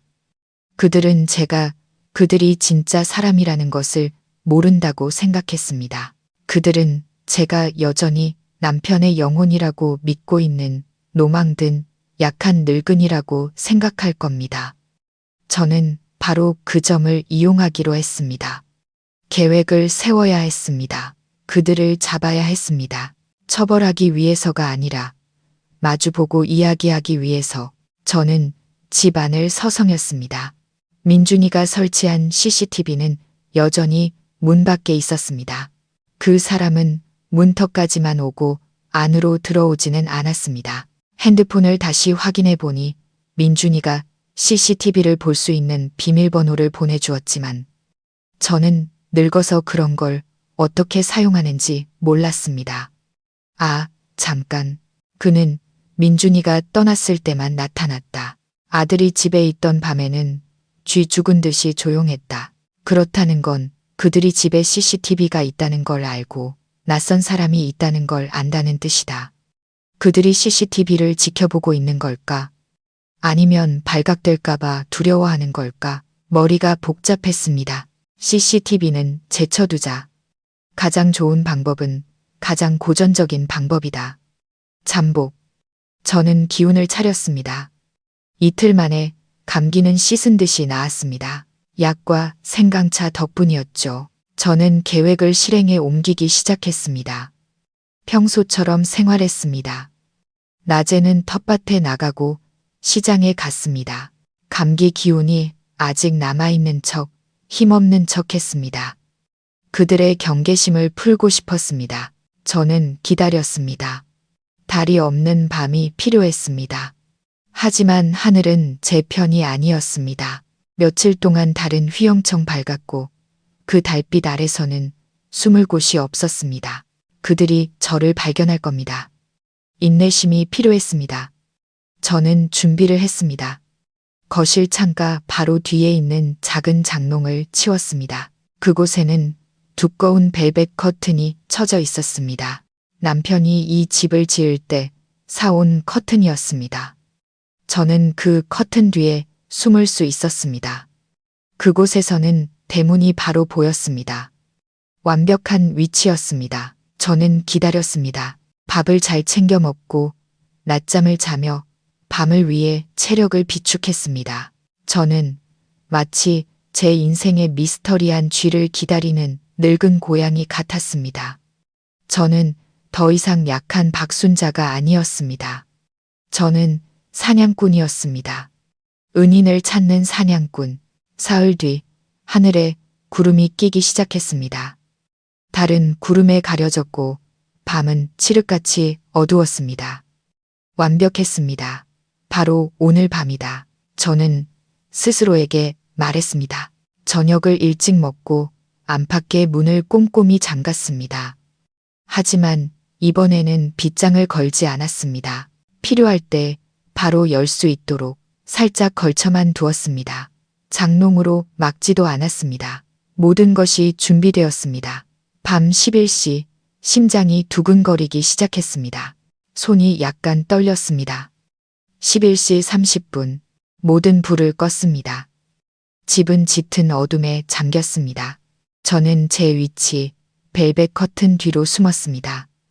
커튼 틈을 아주 작게 벌려 눈 하나가 겨우 밖을 볼 수 있도록 했습니다. 오래된 천에서 나는 퀴퀴한 냄새가 코를 찔렀습니다. 저는 숨을 참았습니다.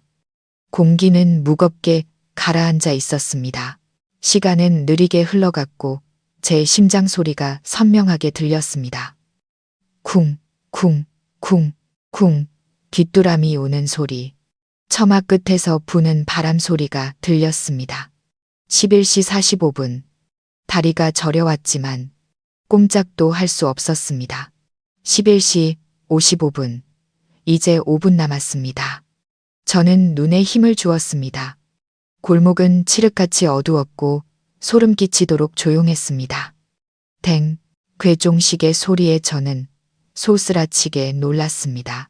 심장이 튀어나올 것 같았습니다. 12시, 약속의 시간이 되었습니다. 저는 숨을 죽이고 눈도 깜빡이지 않았습니다. 1분이 지났지만 아무 일도 없었습니다. 2분, 골목은 여전히 텅 비어 있었습니다. 마음이 가라앉기 시작했습니다. 혹시 내가 숨어 있는 걸 알아챈 걸까? 그럴 리 없어. 3분, 실망감이 밀려왔습니다. 그때 골목 끝에서 작은 그림자 하나가 어둠 속에서 나타났습니다. 저는 눈을 비볐습니다. 맞았습니다. 그림자 하나가 오고 있었습니다. 아니, 살금살금 다가오고 있었습니다. 그 그림자는 고양이처럼 아주 빠르고 가볍게 소리 없이 움직였습니다. 그림자는 작았습니다. 아주 작았습니다. 남자가 아니었습니다. 최영감도 아니었고 건장한 도둑도 아니었습니다. 그 그림자는 우리 집 대문 앞에서 멈춰서서 잠시 귀를 기울이는 듯 했습니다. 심장이 터질 것 같아 숨을 쉴 수가 없었습니다. 그림자는 대문을 살짝 밀었습니다. 끼익 아주 작은 소리가 났습니다. 제가 일부러 잠그지 않은 문이었습니다. 그림자는 마당으로 들어섰습니다. 멀리 가로등에서 비쳐오는 희미한 불빛 아래 모습이 좀 더 선명하게 보였습니다. 여자아이였습니다. 겨우 20살쯤 되어 보이는 어린 여자아이. 간임푼 몸매에 머리는 하나로 묶었고 얇은 외투에 편안한 바지를 입은 아주 평범한 차림이었습니다. 손에는 작은 봉지를 들고 있었습니다. 저는 망연자실했습니다. 어린 여자아이라니. 그 아이는 마당을 가로질러 우리 집 현관문 앞에 섰습니다. 그리고는 민준이가 설치한 CCTV를 올려다보았습니다. 아이는 CCTV에 찍히지 않는 사각지대로 몸을 숨겼습니다. 세상에, 저 아이 다 계산하고 있었구나. 저는 중얼거렸습니다. 아이는 문 앞에 서서 다시 한번 주위를 살폈습니다. 그리고는 손을 들어 문을 두드렸습니다. 똑, 아주 가벼운 소리. 똑, 똑, 단호하지만 망설임이 느껴지는 3번의 노크. 어린 여자아이의 노크 소리, 남자의 소리일 리가 없었습니다. 저는 커튼 뒤에서 다리를 떨었습니다. 이해할 수가 없었습니다. 왜 어린 여자아이란 말인가? 아이는 문을 두드리고 기다렸습니다. 1분쯤 지났을까? 아이는 몸을 숙여 봉지에서 무언가를 꺼냈습니다. 저는 눈을 가늘게 떴습니다. 고구마였습니다. 신문지에 싼 군고구마. 아이는 고구마를 문턱에 내려놓았습니다. 그리고는 바로 떠나지 않았습니다. 아이는 똑바로 서서 우리 집 문을 향해 고개를 숙였습니다. 아주 정중한 인사였습니다. 그리고는 몸을 돌려 조용히 살금살금 대문 밖으로 나갔습니다. 모든 것은 5분 안에 일어났습니다. 신속하고 기이했습니다. 저는 어떻게 해야 할지 몰랐습니다. 저 아이, 저 미스터리한 아이, 나를 돌봐주고 남편인 척 연기했던 그 아이가 떠나고 있었습니다. 아이는 이미 대문을 나서고 있었습니다. 안 돼, 머릿속에서 비명이 터져 나왔습니다. 저 아이를 그냥 보낼 수는 없었습니다. 오늘 밤 진실을 밝히지 않으면 영원히 기회는 없을 겁니다. 저는 계획도 신중함도 모두 잊었습니다. 저는 커튼 뒤에서 뛰쳐나와 문으로 달려가 빗장을 걷었습니다. 쾅! 문이 활짝 열렸습니다. 악! 비명은 제 것이 아니었습니다. 여자아이의 비명이었습니다. 아이는 소스라치게 놀라 돌아섰습니다. 집안에서 새어나온 희미한 불빛이 아이의 얼굴을 정면으로 비췄습니다. 갸름한 얼굴은 하얗게 질려 있었고 커다란 두 눈은 공포로 가득 차 있었습니다. 아이는 그 자리에 못 박힌 듯 서 있었습니다. 손에 들고 있던 봉지가 바닥으로 떨어지며 군고구마 몇 개가 마당으로 굴러갔습니다. 아, 아주머니. 아이는 더듬거렸습니다. 얼굴에 핏기라고는 찾아볼 수 없었습니다. 저는 문 앞에 서 있었습니다. 심장이 미친 듯이 뛰었습니다. 우리는 서로를 마주 보았습니다. 헝클어진 머리에 잠옷 차림의 늙은 저와 공포에 질린 어린 여자아이. 저는 가쁜 숨을 몰아쉬었습니다. 너는 누구냐? 아이는 대답하지 않았습니다. 아이는 뒷걸음질 쳤습니다. 그리고는 몸을 돌려 도망치려 했습니다. 거기서 저는 소리쳤습니다.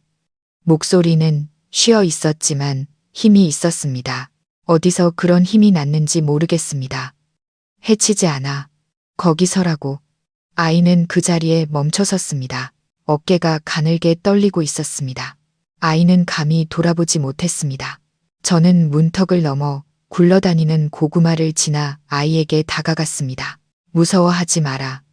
저는 목소리를 최대한 부드럽게 하려고 애썼습니다. 나는 나쁜 사람이 아니야. 그냥 물어보고 싶은 게 있어서 그래. 아이는 여전히 서서 흐느끼기 시작했습니다. 집으로 들어오너라. 저는 말했습니다. 밖은 춥다. 들어와서 얘기 좀 하자.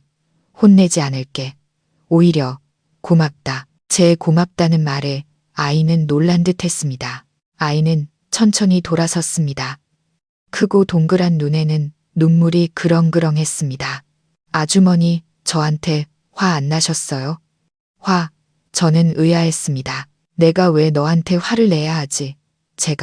제가 아주머니를 속였잖아요. 제가 집으로 들어오너라. 저는 반복해서 말하며 주름진 손을 내밀었습니다. 들어와서 얘기해 주렴. 아이는 제 손을, 그리고 저를 한참 동안 바라보더니 더 이상 버틸 수 없다는 듯 고개를 끄덕였습니다. 눈물이 뺨을 타고 흘러내렸습니다. 아이는 작은 목소리로 네라고 대답했습니다. 저는 아이의 손을 잡고 집으로 들어왔습니다. 낯선 아이, 3개월 동안 우리 집 문을 두드린 아이, 우리 부부의 모든 비밀을 알고 있는 아이. 저는 아이를 거실로 데려갔습니다. 3년 동안 저 혼자만 있었던 바로 그 거실. 불을 켜자 따뜻한 노란 불빛이 방 안을 가득 채웠고 저는 처음으로 아이의 얼굴을 제대로 볼 수 있었습니다. 아이의 이름은 수진이었습니다. 저는 수진이를 의자에 앉혔습니다. 제가 남편을 기다릴 때 앉던 바로 그 안락의자였습니다. 아이는 안절부절 못하며 떨고 있었습니다. 저는 부엌으로 가 따뜻한 물 한 잔을 따라왔습니다. 마시렴.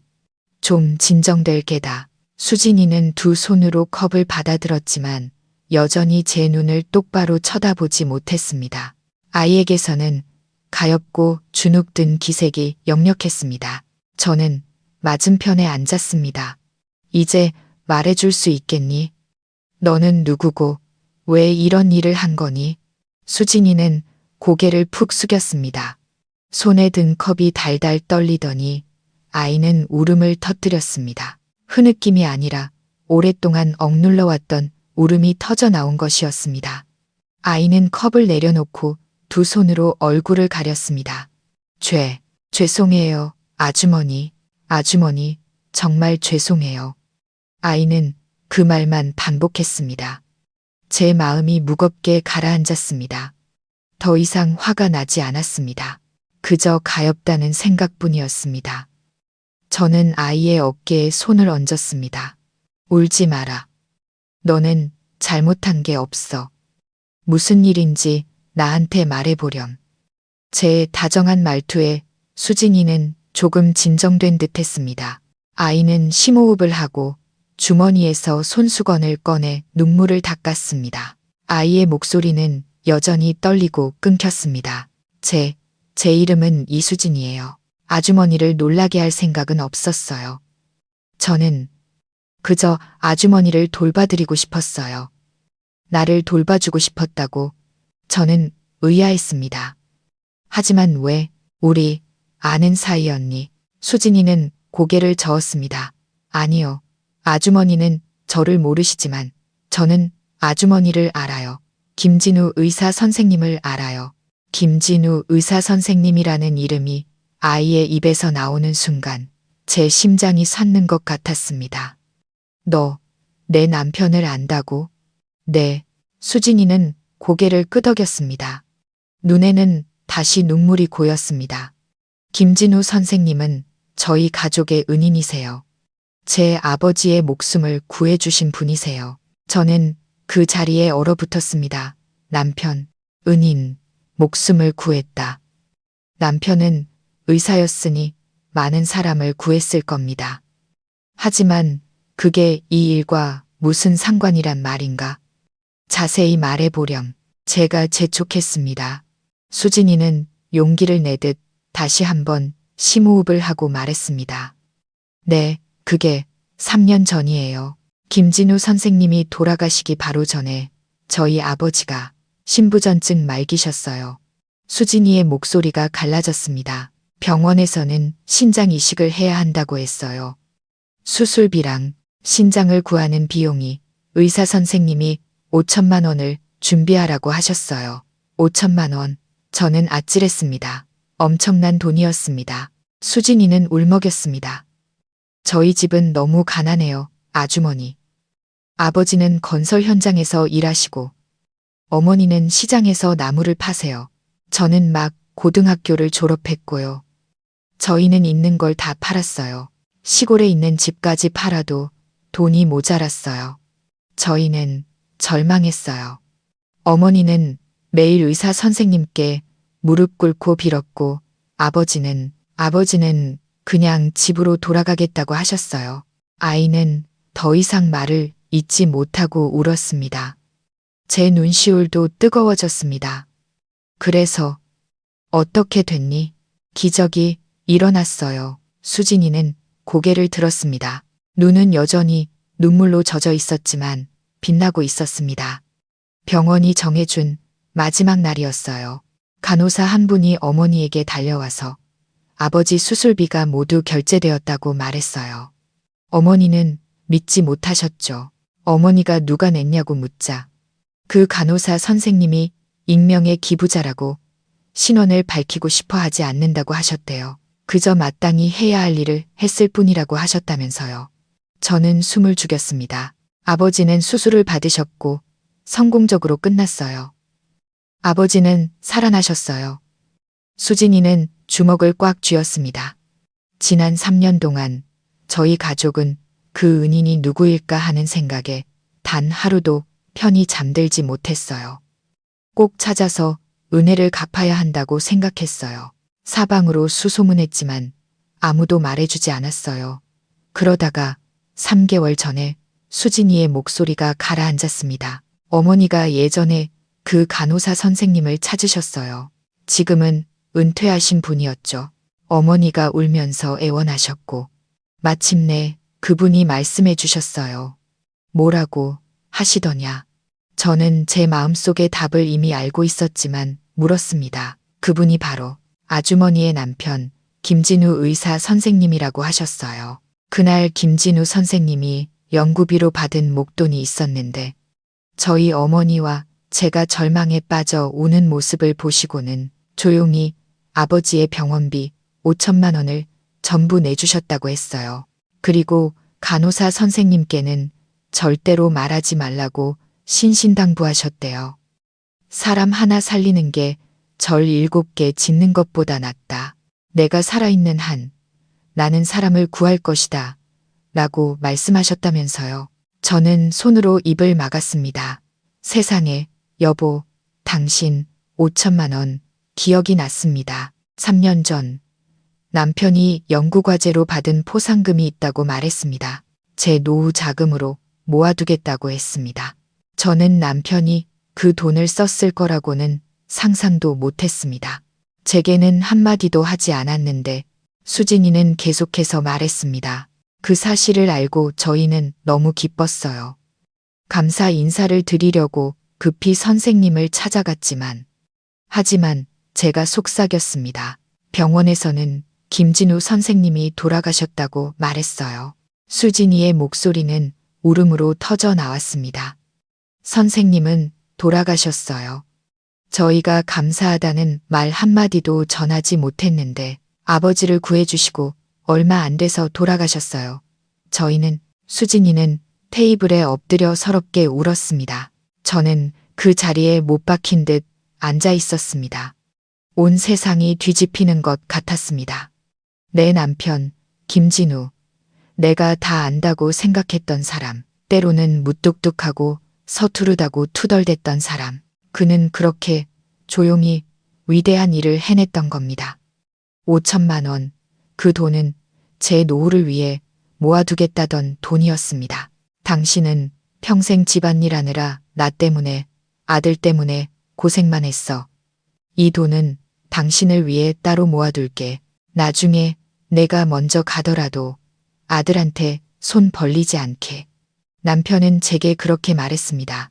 그런데 그는 그 돈을 한 생명을 구하는 데 썼습니다. 전혀 모르는 사람을 위해서 그는 아내의 편안한 노후 대신 한 사람의 목숨을 선택했습니다. 제가 남편에게 화가 났을까요? 아니요. 이상하게도 화가 나지 않았습니다. 그저 자랑스러웠습니다. 숨이 막힐 정도로 자랑스러웠습니다. 그게 바로 내 남편 김진우였습니다. 평생 의사로서 사람을 구하는 것이 신념이었던 사람. 그는 마지막 순간까지 자신의 신념대로 살았던 겁니다. 남편은 심근경색으로 갑자기 세상을 떠났습니다. 어쩌면 일에 대한 피로와 스트레스, 그리고 이런 선행을 베푸느라 겪었을 마음고생이 그를 데려갔는지도 모릅니다. 하지만 그는 보살처럼 떠났습니다. 저는 여전히 울고 있는 수진이를 보았습니다. 이제야 아이가 왜 여기에 있는지 알 수 있었습니다. 아이는 은혜를 갚으러 온 것이었습니다. 하지만 여전히 이해할 수 없는 것이 있었습니다. 수진아, 제 목소리도 쉬어 있었습니다. 이제 이해가 되는구나. 너희 가족이 내 남편에게 큰 은혜를 입었구나. 하지만 다른 일들은 어떻게 안 거니? 3번의 노크 소리는 어떻게 안 거야? 수진이는 퉁퉁 부은 눈으로 저를 올려다 보았습니다. 그 은퇴하신 간호사 선생님이요. 그분이 저희 어머니한테 다 말씀해 주셨어요. 간호사 선생님이? 네, 윤 선생님이라고. 김진우 선생님의 의대 동창이셨대요. 그래서 아주머니 댁 사정을 잘 알고 계셨어요. 저희가 은혜도 못 갚았다고 슬퍼하니까 윤 선생님이 저희를 찾아오셨어요. 수진이는 한결 또렷해진 목소리로 말했습니다. 그분이 그러셨어요. 김진우 선생님은 돌아가셨으니 그분께는 은혜를 갚을 수 없지만 아내분이 아직 계시다고 순자 아주머니께서 지금 혼자 너무 외롭게 지내신다고요. 아드님은 멀리 있고 너무 가여운 분이라고 하셨어요. 수진이는 잠시 머뭇거렸습니다. 윤 선생님이 모든 걸 말씀해 주셨어요. 김진우 선생님이 아주머니를 얼마나 사랑하셨는지 3번의 노크 암호에 대해서도요. 예전에 김진우 선생님이 친구들한테 농담처럼 늦게 들어가면 암호 없이는 아내가 문도 안 열어준다고 하셨대요. 그리고 두 분이 연애 시절에 속초에서 조약돌 모으던 이야기, 아주머니가 불면증에 대추차를 즐겨 드시고 기침할 때 감귤 주스를 드시던 이야기도요. 그분은 모든 걸 알고 계셨어요. 세상에 윤 선생, 윤이었구나. 기억이 났습니다. 남편의 의대 동창이었던 직군진 친구. 한때 남편을 대놓고 좋아했던 아이. 결혼 후에도 가끔 우리 집에 놀러와서 수다를 떨곤 했었죠. 그 아이가 이 모든 이야기의 증인이자 전달자였다니. 수진이는 계속했습니다. 윤 선생님이 그러셨어요. 김진우 선생님은 떠났지만 순자 씨에 대한 그의 사랑은 여전히 남아있다고요. 지금 순자 씨는 너무 외로워. 정말로 은혜를 갚고 싶다면 김진우 선생님을 대신해서 순자 씨를 계속 돌봐드려라. 그분이 외롭지 않게 마치 김진우 선생님이 곁에 있는 것처럼 느끼게 해드려라 라고요. 저는 망연자실했습니다. 그래서 네가 네. 수진이는 고개를 끄덕였습니다. 눈에는 다시 눈물이 맺혔습니다. 저희 가족은 김진우 선생님께 큰 빚을 졌어요. 아버지는 새 생명을 얻으셨고요. 저희는 어떻게 갚아야 할지 몰랐어요. 돈은 없었고 저희가 가진 건 마음뿐이었어요. 처음에는 그냥 정식으로 찾아뵙고 감사 인사를 드린 뒤 가끔 들러서 도와드리려고 했어요. 그런데 제가 이 골목에 와서 아주머니를 봤어요. 나를, 네, 군마루에 혼자 앉아 계신 아주머니를 봤어요. 매일 오후마다요. 텅 빈 골목만 바라보시는 모습이 너무 외로워 보이셨어요. 마당에 감나무도 시들어 보였고요. 저는 차마 들어갈 수가 없었어요. 5천만 원이라는 빚을 들고 찾아가면 아주머니께서 거절하실까봐, 부담스러워하실까봐 두려웠어요. 저는 아무 말도 할 수 없었습니다. 이 아이는 생각이 너무 깊었습니다. 아이의 말이 맞았습니다. 만약 그들이 은혜를 갚겠다며 찾아왔다면 저는 분명 불편했을 겁니다. 그래서 생각이 떠올랐어요. 수진이는 간절한 눈빛으로 저를 보았습니다. 윤 선생님의 말씀이 생각났어요. 마치 김진우 선생님이 곁에 있는 것처럼 느끼게 해드려라. 저는 아주 바보 같은 짓을 하기로 결심했어요. 제가 김진우 선생님인 척하기로요. 세상에, 제가 미친 짓을 한 거 알아요. 아주머니를 속인 것도 알아요. 수진이는 다급하게 손을 내저었습니다. 하지만 다른 방법을 몰랐어요. 아주머니께 온기를 전해드리고 싶었지만 부담은 드리고 싶지 않았어요. 그래서 3번의 노크부터 시작했어요. 아주머니가 그 소리를 들으시면 어쩌면 위로를 받으실지도 모른다고 생각했어요. 처음에는 정말 무서웠단다. 제가 솔직하게 말했습니다. 알아요. 수진이는 고개를 숙였습니다. 어느 날 밤 아주머니가 소리치시는 걸 들었어요. 너무 무서워서 그만둘까도 생각했어요. 하지만 제가 그만두면 아주머니는 다시 예전처럼 외로워지실 거라 생각했어요. 그래서 아주머니가 알아차리시도록 조약돌을 사용했어요. 그 조약돌은 어떻게? 죄송해요. 수진이는 작은 목소리로 말했습니다. 추억이 담긴 나무 상자요. 아주머니가 햇볕에 말리시는 걸 봤어요. 그날 바람이 심하게 불어서 뚜껑이 열렸고 조약돌 몇 개가 굴러 나왔어요. 제가 그중 하나를 주었어요. 우리 집 마당에는 낮에 아주머니가 시장 가셔서 안 계실 때 몰래 들어갔어요. 수진이는 고백했습니다. 감나무 주변 잡초도 뽑고 윤 선생님이 말씀해 주신 초록색 보온병도 창고에서 찾았어요. 저는 입을 떡 벌렸습니다. 이 아이 정말 대담했습니다.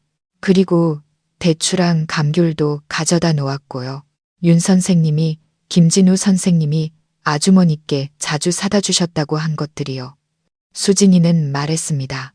저는 그저 아주머니께서 알아주시길 바랐어요. 김진우 선생님의 사랑을 알아채고 더 이상 무서워하지 않으시길요. 그리고 제 생각이 맞았던 것 같아요. 며칠 뒤에 아주머니가 텃밭을 가꾸고 감나무에 물을 주시는 걸 봤어요. 더 이상 두려워하지 않으신다는 걸 알았어요. 저는 고개를 끄덕였습니다. 눈물이 흘렀습니다. 아이의 말이 맞았습니다. 아이는 성공했습니다. 그럼 민준이가 왔을 때는 그 CCTV는 수진이는 고개를 끄덕였습니다. 집에 낯선 사람이 있는 걸 봤어요. CCTV에서 빨간 불이 깜빡이는 것도 봤고요. 아주머니 아드님이 오셨다는 걸 알았어요. 들킬까봐, 저를 나쁜 사람으로 오해할까봐 감이 올 수 없었어요. 그럼 내가 아팠던 날은? 제 목소리가 떨렸습니다. 그날 밤의 기억에 수진이의 얼굴이 하얗게 질렸습니다. 그날 밤 문을 두드렸는데 아무런 기척이 없었어요. 다음 날 아침에 다시 와봤는데 어제 드린 군고구마가 그대로 있었어요. 아주머니께 무슨 일이 생겼다는 걸 알았어요. 너무 걱정이 돼서 하루 종일 골목을 서성였는데 아주머니가 집 밖으로 나오지 않으셨어요. 그날 밤 다시 찾아가 문을 두드렸지만 여전히 아무 소리가 없었어요. 그래서 더 크게 두드렸어요. 똑, 똑, 똑. 그래도 조용했어요. 너무 걱정이 돼서 문에 귀를 대보니 아주머니의 희미한 신음소리가 들렸어요. 그리고 쿵 하는 소리와 함께 아주머니가 쓰러지시는 것 같았어요. 세상에, 수진이는 울먹였습니다. 너무 놀라서 문을 두드렸지만 열리지 않았어요. 그래서 무작정 집 뒤로 달려갔어요. 창고 창문이 잠겨있지 않더라고요. 그래서 창문으로 들어갔어요. 네가 집으로 들어왔다고. 네. 들어가 보니 아주머니가 침실 문 앞에서 정신을 잃고 쓰러져 계셨어요. 몸이 불덩이 같았고요. 너무 무서워서 약국으로 달려가 약을 사고 부엌에 있는 생강으로 급히 차를 끓였어요. 보온병에 담아서 약이랑 감귤이랑 같이 문턱에 두고 다시 창문으로 빠져나왔어요. 죄송해요, 아주머니. 허락도 없이 집에 들어와서. 수진이는 고개를 푹 숙이고 저를 쳐다보지 못했습니다. 저는 아무 말도 할 수 없었습니다. 이 모든 이야기, 민준이가 들으면 꾸며낸 이야기라고 할 동화 같은 이야기. 하지만 그 이야기는 바로 제 눈앞에서 일어나고 있었습니다. 저는 제가 외롭다고 생각했습니다.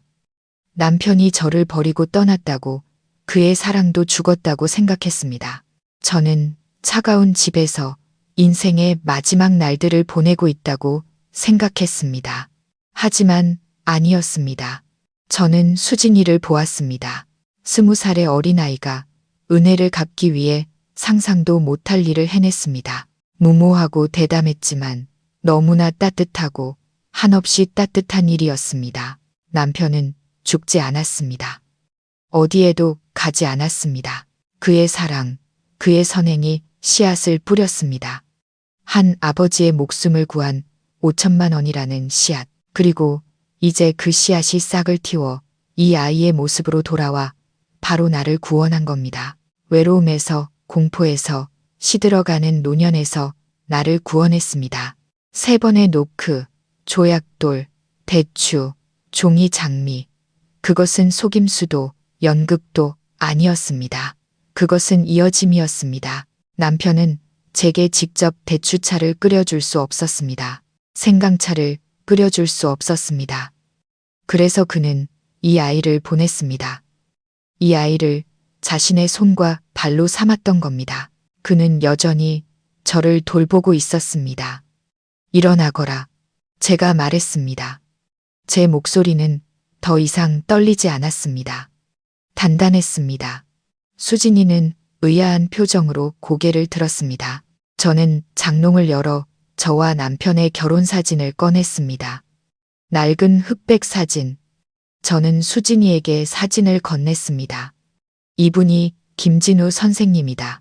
수진이는 조심스럽게 사진을 받아들었습니다. 참 인자해 보이시네요. 그래, 저는 고개를 끄덕였습니다. 인자하고 바보 같은 양반이지. 좋은 일은 아내한테까지 숨겼으니까. 저는 웃었습니다. 눈물이 다시 흘렀습니다. 그 양반이 평생 나한테 빚을 졌지. 이제 너를 보내서 그 빚을 갚게 하는구나. 아주머니, 저한테 화 안 나셨어요? 수진이는 여전히 조심스러웠습니다. 저는 고개를 저었습니다. 저는 수진이를 일으켜 세워 힘껏 껴안았습니다. 아이의 어린 몸에서 전해져 오는 온기, 군고구마 냄새, 밤이슬 냄새가 저를 감쌌습니다. 저는 아이를 안으며 남편이 남기고 간 모든 사랑을 끌어안는 것 같았습니다. 화라니, 제가 속삭였습니다. 내가 왜 화를 내겠니? 오히려 고맙다. 고맙다. 수진아, 네가 내 남편을 다시 데려와 줬구나. 수진이는 제 품에 안겨 엉엉 울었습니다. 늙은 저와 어린 아이, 우리는 따뜻한 거실에서 함께 울었습니다. 3년 동안 단 한 번의 포옹도 없었던 이 거실에 오늘 밤은 사랑이 가득했습니다. 잃어버렸던 사랑이 온전한 모습으로, 아니, 그보다 더 넘치게 돌아왔습니다. 다음 날 아침, 저는 수진이를 집에 보내지 않았습니다. 아이를 붙잡고 아침을 차려주었습니다. 3년 만에 처음으로 밥그릇 2개, 수저 2벌을 놓았습니다. 수진이가 맛있게 먹는 모습을 보니 제 배가 다 불렀습니다. 저 이제 가봐야 해요. 부모님이 걱정하실 거예요. 부모님께 전화드리렴. 저는 단호하게 말했습니다. 오늘은 친구 집에서 자고 내일 부모님 모시고 여기로 오라고 해라. 네, 수진이는 놀랐습니다. 내 부모님을 뵙고 싶구나. 너처럼 착한 딸을 낳아주신 분들께 감사 인사를 드리고 싶어. 다음 날 수진이의 부모님이 찾아오셨습니다. 아버지 임수 씨는 아직 몸이 약해 보였지만 안색은 좋았습니다. 그는 저를 보자마자 무릎을 꿇었습니다. 아주머니, 저희 가족을 대신해서 김진우 선생님께 그리고 아주머니께 감사드립니다. 저는 황급히 그를 일으켜 세웠습니다. 이러지 마세요. 어서 일어나세요. 집으로 들어오시죠. 수진이의 어머니 윤희 씨는 저를 끌어안고 울었습니다. 아주머니, 저희가 드릴 말씀이 없습니다. 저는 그들을 보았습니다. 순박하고 진실된 사람들. 왜 수진이가 그런 아이인지 알 수 있었습니다. 우리는 이야기를 나누었습니다. 저는 그들에게 남편에 대해 이야기했고, 그들은 제게 자신들의 절망에 대해 이야기했습니다. 우리는 마치 오래된 가족 같았습니다. 은인과 빚진 사람이라는 거리감은 없었습니다. 그저 사람 사이에 따뜻한 정만이 있었습니다. 그리고 저는 제 결심을 말했습니다. 임수 씨, 윤희 씨, 제 남편이 임수 씨 목숨을 구한 것은 인연이고 수진이가 저를 돌봐준 것은 운명입니다. 저는 수진이의 손을 잡았습니다. 저는 혼자 삽니다. 아들 민준이는 멀리 있고요. 저는 수진이를 제 양딸로 삼고 싶습니다. 이 아이가 저와 함께 살면서 제 말벗이 되어주고 이 집에 온기를 더해 주었으면 합니다. 혹시 허락해 주시겠습니까? 임수 씨와 윤희 씨는 망연자실한 표정으로 서로를 바라보더니 이내 울음을 터뜨리며 고개를 끄덕였습니다. 아주머니, 이렇게까지 해주시니 저희 딸이 복이 많아 아주머니 딸이 되네요. 저희가 오히려 감사드립니다. 수진이는 저를 바라보았습니다. 아이의 눈에는 눈물이 가득했습니다. 어머니, 아이가 저를 불렀습니다. 그 한마디에 제 온몸이 녹아내리는 것 같았습니다. 저는 민준이에게 전화를 걸었습니다. 5천만 원 이야기도 3번의 노크 이야기도 하지 않았습니다. 민준아, 엄마가 딸을 하나 입양했다. 내 여동생이고 이름은 수진이야. 이제 엄마랑 같이 살 거다. 주말에 내려와서 동생 얼굴 보렴. 아들은 전화기 너머로 소리쳤습니다.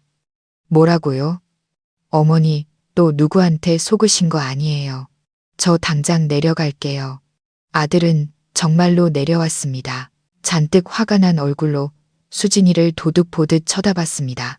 하지만 일주일 동안 집에 머물면서 아들은 수진이가 저를 어떻게 돌보는지, 제가 얼마나 많이 웃는지, 집이 얼마나 깨끗해졌는지, 그리고 시들었던 감나무에 새순이 돋아나는 것을 보았습니다. 아들은 제가 행복해하는 것을 보았습니다. 떠나기 전날 밤, 아들은 저를 구석으로 불렀습니다. 어머니, 무슨 사정인지는 모르겠지만 저 아이 착하네요. 아들은 머리를 긁적였습니다. 어머니를 믿지 못해서 죄송했어요. 어머니가 행복하시면 저도 좋아요. 동생이 있어서 덜 외로우시겠어요. 제 집은 더 이상 춥지 않습니다. 매일 아침 저와 수진이는 함께 텃밭을 가꿉니다. 수진이의 아버지 임수 씨는 이제 건강을 많이 회복해서 제게 튼튼한 평상을 만들어 주었습니다. 이 평상, 튼튼하게 만들어서 김진우 선생님께 은혜를 갚아야죠. 수진이의 어머니 윤희 씨는 주말마다 나물과 닭을 가져옵니다. 텅 비었던 집은 이제 늘 웃음소리로 가득합니다. 수진이의 명랑한 목소리, 임수 씨의 뚝딱거리는 소리, 윤희 씨의 요리하는 소리. 저는 더 이상 햇마루에 혼자 앉아있지 않습니다. 저는 바빠졌습니다. 할머니 노릇하느라, 어머니 노릇하느라 바빠졌습니다. 밤 12시 괴종시계는 더 이상 울리지 않습니다. 저는 건전지를 빼버렸습니다. 더 이상 필요 없으니까요. 문을 두드리는 소리도 더 이상 들리지 않습니다. 제 남편은 이제 한밤중에 몰래 찾아올 필요가 없습니다. 그는 지금 여기에 있습니다. 수진이의 웃음소리 속에, 임수 씨의 건강 속에, 마당에서 빨갛게 익어가는 감 속에 남편은 하나의 선행을 심었고 그 선행은 돌아와 제 남은 인생 전부를 따뜻하게 데워주고 있습니다.